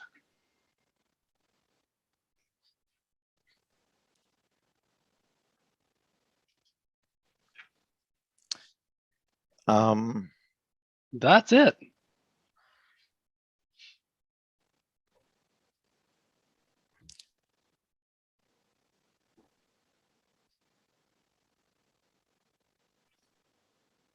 Sorry, this notice of motion, though, for clarification, related to the Marina RFP, is that correct?